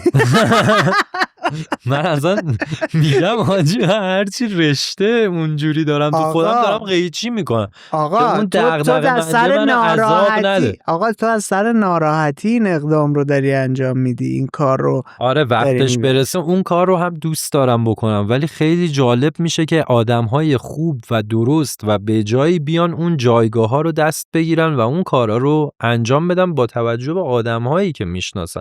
نه منی که کارم یه چیزی مشخصه برم اون کارم بکنم، پس فردا ویدیو بسازم، پس فردا فلانم بکنم، پس فردا خستم دیگه. موامو نگاه نقره‌ای شده.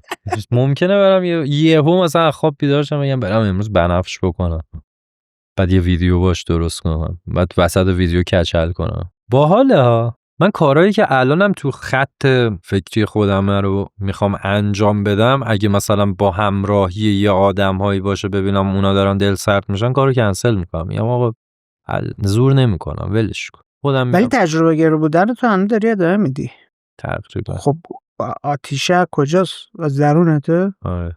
چیه پشتش؟ یه علاقه بچگیه. کاردی ندارم چون فقط لذت بردنه. من میبینم میشنوم اون کارا رو انجام میدم بمونه دیگه. فقط لذت بردنه. آره. 4 تا چیز دیگه هم من فکر می‌کنم کنارش. چی مثلا؟ من نمیدونم اون درونی توه. نه بگو دیگه، توپو بنداز تو زمین من بگو مثلا این چیزا رو میبینم من بگم آره یا نه. چون فکر نکنم. ببین آزمون خطایی که آدم انجام میده یه بخشش اینه که خودشو به خودش ثابت کنه، یه بخشش اینه که انجام میدم بعدن اگه بشه میگه من کردم، یعنی تخمشو بکارم بعدن که رفت بالا بگم منم بودم.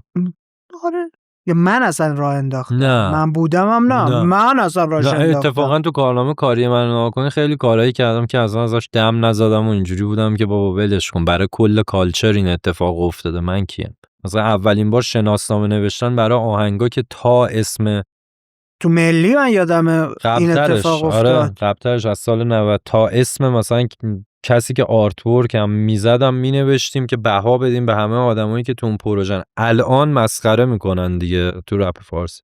شما هم اونایین که مینوشتین طراح جلد؟ نه. ما اوناییم که همه استفاده میکنیم تاش اسم خودمونو بیاریم بالا. آره الان از اولم مینوشتیم آرت ورک، یه جایی تو ترجمه اونم مینوشتیم، ولی سخت نگیر. نه سخت نمیگیرم. یعنی اینجوری ما 2 ساعت صحبت کردیم، یه سوال دوباره میخوام ازت بپرسم. شده رفته جلوم که گرفته نمیشه که. ناامید نمیشم نسبت به این راهه، نسبت به آدماش ناامید میشم و هر روز امیدوارم که آدمای پخته‌تر و مشتی‌تر و باحال‌تری بیان که هیچ ایگو و گارد عجیب غریبی ندارم و مثل تو قرار باشه شیرجه بزنن تو استخره که یه لذتی ببرن از فضای، در کنار این که دارن یه کاری هم میکنن. فلان کسک با فلان کاراکتر با من بیاد بریم تو یه کار که مثلا فکر میکنه منم حالا یه کسی هستم، شاید باحال بشه، صدای باحالی ازش در بیاد. همین. تو کار کردنه بیشتر برات اهمیت داره تا خروجیه و جایزه گرفتن و اسمم اینطوری شده و پول اینطوری. خودت ذات کار خلاقه انجام دادن برات دغدغه است. بکنیم بریم. این تو دنیا امروز جایگاهی نداره دیگه. هر کسی اول از همه بهش میگه بی بریم فلان کارو کنی، چقدر پول بهم میدن، چقدر شهرت بهم میدن. خروجیش چی میشه، جایزش چی میشه، بعدش میتونم 4 تا دختر مخ بزنم، نمیدونم فلان کارو بکنم. خود کار کردن برای تو اهمیت من داره زندگیم دیگه. یه جوری بوده که نیازی نداشتم به این چیزا. حالا هر چی، حالا من مثالی که من زدم شاید بد باشه، ولی مثلا خیلی دغدغه‌های اونجوری رو زیاد باهاشون سینک نمیتونم بشم. یعنی مثلا من کاملا میفهمم. یعنی یه نفر بیاد بهم همچین وایبشو بگیرم مثلا تمومه. میدونم ترناف شدی رفته. نه کاملا مدل تو رو فهمیدم توی این چند تا نشستی که با هم داشتی. یعنی مثلا هر کاری هم خواستم درست بکنم، کارای یه مدلی بود که برای بقیه عجیبه، مثلا شاید حرفشو 2 سال قبل زدیم با اون آدم و الان جفتمون توی مودی قرار گرفتیم، گفتیم بیایم اون کارا رو درست بکنیم. نه اصراری بوده، نه نکنیم نه بکنیم، هیچ. میگم از اون ور قضیه اگه مثلا یه آهنگی من درست کردم که خیلی میگم پسیو استراکچر بوده و صدادهیش یه جوری بوده که مثلا خیلی تعبیر شده این آهنگ عمیق و مفهومیه، از اون برم تو همون دوره آهنگی داشتم که توی سطح بوده از نظر آرایه‌ای، از نظر فلان، و سعی کردم همیشه 2 تا رونده رو با هم پیش ببرم و اون 2 تا روند الان توی این نقطه‌ای که من وایسادم خودم بهش میگم اون بینابین بودنه دیگه، بین استریم مثلا. خب نه اینکه بگم این بده اون بده، نه، زاییده شدم برای بین الحرمین تو اون مسیره اینجا وایسم، آقا حال نمیده اونجام حال نمیده، چیکار کنم؟ یه سری دوست دارم که مثل خودم فکر میکنن کارهای مدلی میکنیم دیگه. چه میدونم تو اروپا بعد جنگ جهانی دوم مگه یه نفر سیخ گذاشته پشت یه سری آدم که الا بالله همتون آرتی که تولید میکنین از یأس باشه؟ نه دیگه، حالشون بد بوده که اون هنر زده بیرون. اون همه آدمو کشتن بعد حمله فلان و فلان و فلان تو ایران. چند تا دوره معلومه دیگه، دوره افسردگی بزرگ. منم الان به این نتیجه رسیدم توی رونده، توی رب فازی الان باید این کارو بکنم فارغ از یک سری چیزها. و مثلا خیلی جالبه یه یارویی اومده بود میگم امید مثلا پشت جریان ما رو خالی کرد. ما چیه؟ ما کی ما شدیم آقا؟ هممون یه سری آدم جدا بودیم که دوره فقط ما بودیم دیگه. صرفا این میتونه ما باشه برام. در صورتی که هیچ وقت نه اومدین حرف بزنین، نه اومدیم کار مشترک بکنیم، نه اومدیم مثلا یه کاسه کنیم صحبتامون رو راجع به یه چیزی بریم جلو، نه هیچ وقت اینجوری نبوده.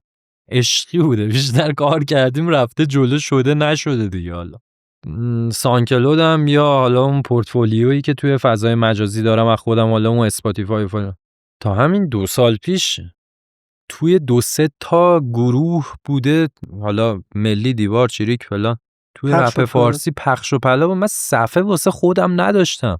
تو 12 سال کاری صفحه‌ای به اسم سفیر نداشتم. من کار میلیونی داشتم آره الان به تازه زدم. بعد آدما میان میگن کپی رایتشو چیکار کردی؟ حق مؤلفه خیلیاش برای کسایی که اون دوره باشون ساختم نوش جونشون، خیلیاش هم دارم با دوستام مثلا نگه داشتیم و اینا، اینجوری بودم. بعد یارو برمیگرده میگه که اینه پلیات. آره حاجی، من بعد 12 سال تازه صفحه ساختم، بعد 15 سال تازه یه صفحه به اسم خودم ساختم. من از صفر شروع کردم دوباره 3 بار، 3مین باره که از صفر شروع کردم. یه بار با یکی مثل ما تو چیریک معروف شدم، یه بار با کلاغ تو ملی معروف شدم، دوباره رفتم پایین برگشتم گفتم خب حالا این کارو کنم تجربی برم مثلا الکترونیک و نمیدونم فلان کنیم، با مثلا این قاطی کنیم و فلان.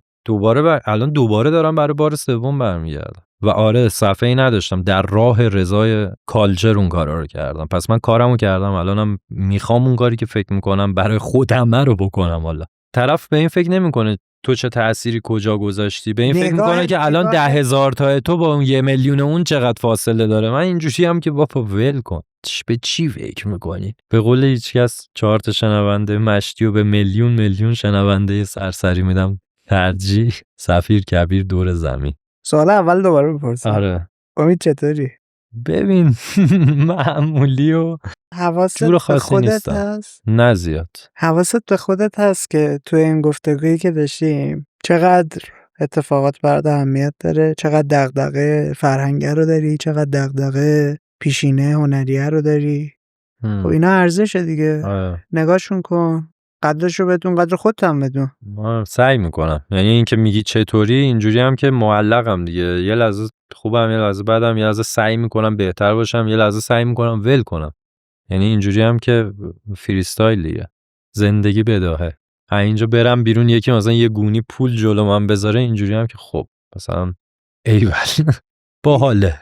یه تصویر کیشلوفسکی اومد. آره پشت صحنه اگه اشتباه نکنم فیلم قرمز یا سفید بود. به به. حالا اینا رو میگی و بهمون میگن مثلا انتلکتن و فلان. بگه مهمه. خسته شدم دیگه از برچسب. آقا اینا زیر ساختمونه دیگه. بگو اگه اونا رو قرمز خود کیشلوفسکی آخرین مصاحبه زندگیش این بود که انسانی ترین چیزی که میشه ساخت الان پرنه. من اگه بخوام فیلم بسازم پرن میسازم. اگه اونم بگیم یارو میگه پس اونلی فنز اوکی. یعنی تو باهاش اوکی. همه چی ببین انقدر پیچیده تو هم رفته آدم ترجیح میده لال شه بخور. ولی قرمز خیلی فیلم خفنیه. تو سفیدم دیدی تو اون دادگاه میاد درو باز میکنه و اینا زنه. تو قرمز میاد تو سفید. دقیقاً رفرنس دیگه جالبه واسه. خب ببخشید چی می‌خواستی؟ تو یکی از این پشت صحنه‌ها دارن تمرین میکنن، یه پلان قند هست، تو قهوه قندو میزنه نمیدونم، تو کافه نشسته داره بیرون نگاه میکنه تو فکره و قندو میزنه تو قهوهش، بعد میذاره دهنش میخواد بخوره. این پلانه بسته این قند است. تمام قندایی که میتونستن پیدا کنن از تولیدی‌های مختلف و شروع کنن تست کردن. و این ویدیو پشت صحنه رو باید ببینی. این در مورد زیست بداهه که گفتی یاد صحبته که کیشلوفسکی موقعی که اون کارو داره انجام میده دنبال این بوده که این 7 ثانیه طول بکشه مدل رنگ گرفتن قنده از اون جنس باشه. و ممکنه مثلا یه هفته طول کشیده اون پلانه هی تست میزدن ببینن با چه قندی، با قنده رو که پیدا میکنن قنده مثلا شرکت فلان اینطوریه، هی باز دوباره میگیریم برداشت مجدد، برداشت پنجم، برداشت ببین و تو اون داره در مورد همین صحبت میکنه که چقدر این لحظه بداه زیستنه اهمیت داره. داره میگه این باید 7 ثانیه طول بکشه چون تو سر اون فلان موضوع داره میچرخه. آره من سر ضبط آهنگا اینطوریه. ببین در لحظه میتونم فلو جنریت کنم، یعنی فلویی که باهاش میرم استودیو و روی شعرمه 1000 مدل میتونم بخونمش عوضش کنم، ولی طبق لحن میرم جلو. مثل دورچی؟ نه همه چیو مینویسم میرم جلو و فلان، اونجا میتونم سویچ کنم چیزای مختلف.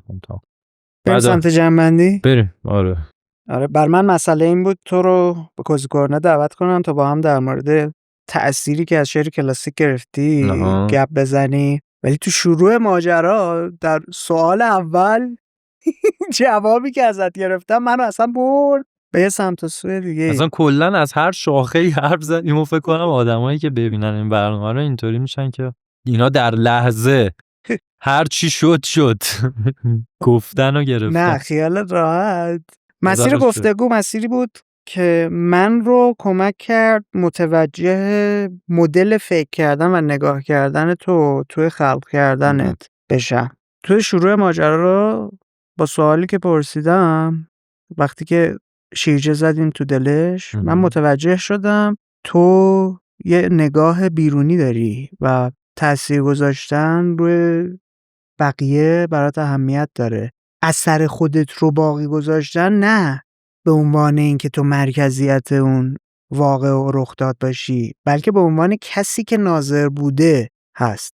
به عنوان یک ناظر چی کار میتونستم بکنم، چی کار میتونستم انجام بدم که حتی اون ناظره نباشه. جلوتر اومدیم و من میخواستم ببینم این مدل نگاهه و دسته‌بندیه برای تو به چه صورته. در مورد 3 برهه مختلف تو فعالیت 13-14 سالت صحبت کردی و تقسیم بندیش کردی. منبع الهام هر کدوم رو گفتی، مدل کار کردن و فرآیند خلاقه رو توضیح دادی، در مورد امروزت صحبت کردی، در مورد اینکه تو خلاقیتی که داری انجام میدی چقدر تجربه گرا بودن برات اهمیت داره با هم دیگه صحبت کردی، در مورد اینکه به عنوان یک آدمی که دنبال تجربه کردنه برمیگرده به ریشه ها، برمیگرده به گذشته در تلاش تا امروز گذشته‌ای رو برای آیندگان خلق کنه که اونها هم یک روزی رفرنس بدن بهش، برگردن نگاه کنن. خودت رو یه پلی میبینی از گذشته به آینده برای اینکه اون ریشه های قوی که در گذشته وجود داره، مخصوصا توی ادبیات، مخصوصا توی شعر، مخصوصا توی تجربه گرایی، فرمه، هر چیزی امروزیش کنی، پکیجش کنی، بفرستیش برای آینده. دوست نداری انگار اون ریشه هایی که بارها در موردش صحبت کردی قطع بشه، چوب بشه، نیزه بشه، بره تو خودمون. دوست داری حفظ بشه. و این چیزیه که به نظرم باید قدر خودت رو بدونی. حالا تو این فرآیند چیزهای جالبی برات وجود داره، در موردت وجود داره. به ادبیات اهمیت میدی، به شعر اهمیت میدی، به موسیقی اهمیت میدی، به مسیجینگ و پیامی که میخوای توی کارات داشته باشی اهمیت میدی. و به نظر من مهمتر از هر کدوم قصه برات اهمیت داره. برای همین کانسپت آلبوم هایی که کار میکنی، فضایی که داری براشون خلق میکنی از جنس فضایی که با شنیدار تو میتونی تصویرسازی ذهنی و فضاسازی محیطی انجام بدی و بری تو دل قصه که اون پیامی که میخواستی از زندگی خودت به یکی دیگه منتقل کنی رو کامل بهش برسونی. منبع الهامت توی مثالی که حالا زدی گفتی من مثل یه کاتالیزور میبینم که تجربه زیسته خودم، ورودی‌های داده خودم رو بعد از اینکه یک سری پارامترها، یک سری اتفاقات، یک سری جرقه ها کنارم شکل میگیره از خودم رد میکنم و تبدیلش میکنم به خروجی. دوست داری این تجربه گرا بودنه رو ادامه بدی؟ دوست داری خروجی هایی که داره موندگار بشه؟ برای اینکه دوست داری آدمی باشی که کارت بمونه ولی اسمت هم نموند، اهمیتی نداره. اون کار رو انجام داده باشی کفایت میکنه.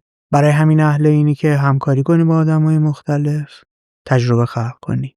این کل برداشت گفتگو چند ساعته من با تو بود از زاویه دید من. چطور بود؟ کاملا درست و به جا. من کمال تشکر رو از شما دارم که اینقدر بسیط و منحصر به فرد چکیده رو اعلام کرد. قربون جاورم. چیزی از قلم افتاده؟ نه واقعا. من یه آرزو برات دارم. ادامه بده. آرزو میکنم این دلسردی که داری میگی، حالا برداشت میدهش که من افسردم. نه، من فکر میکنم از اطرافیانت، از دنیای بیرون، از این که حتی مخاطبم داره پس میزنه وقتی که کار جدی‌تر داری انجام میدی، کار تأثیرگذارتر از یه سطح دیگه‌ای داری انجام میدی، دلسرد شدی. امیدوارم این دلسردی از بین بره. چطوری هم از بین بره؟ بیرون که تغییر نمیکنه.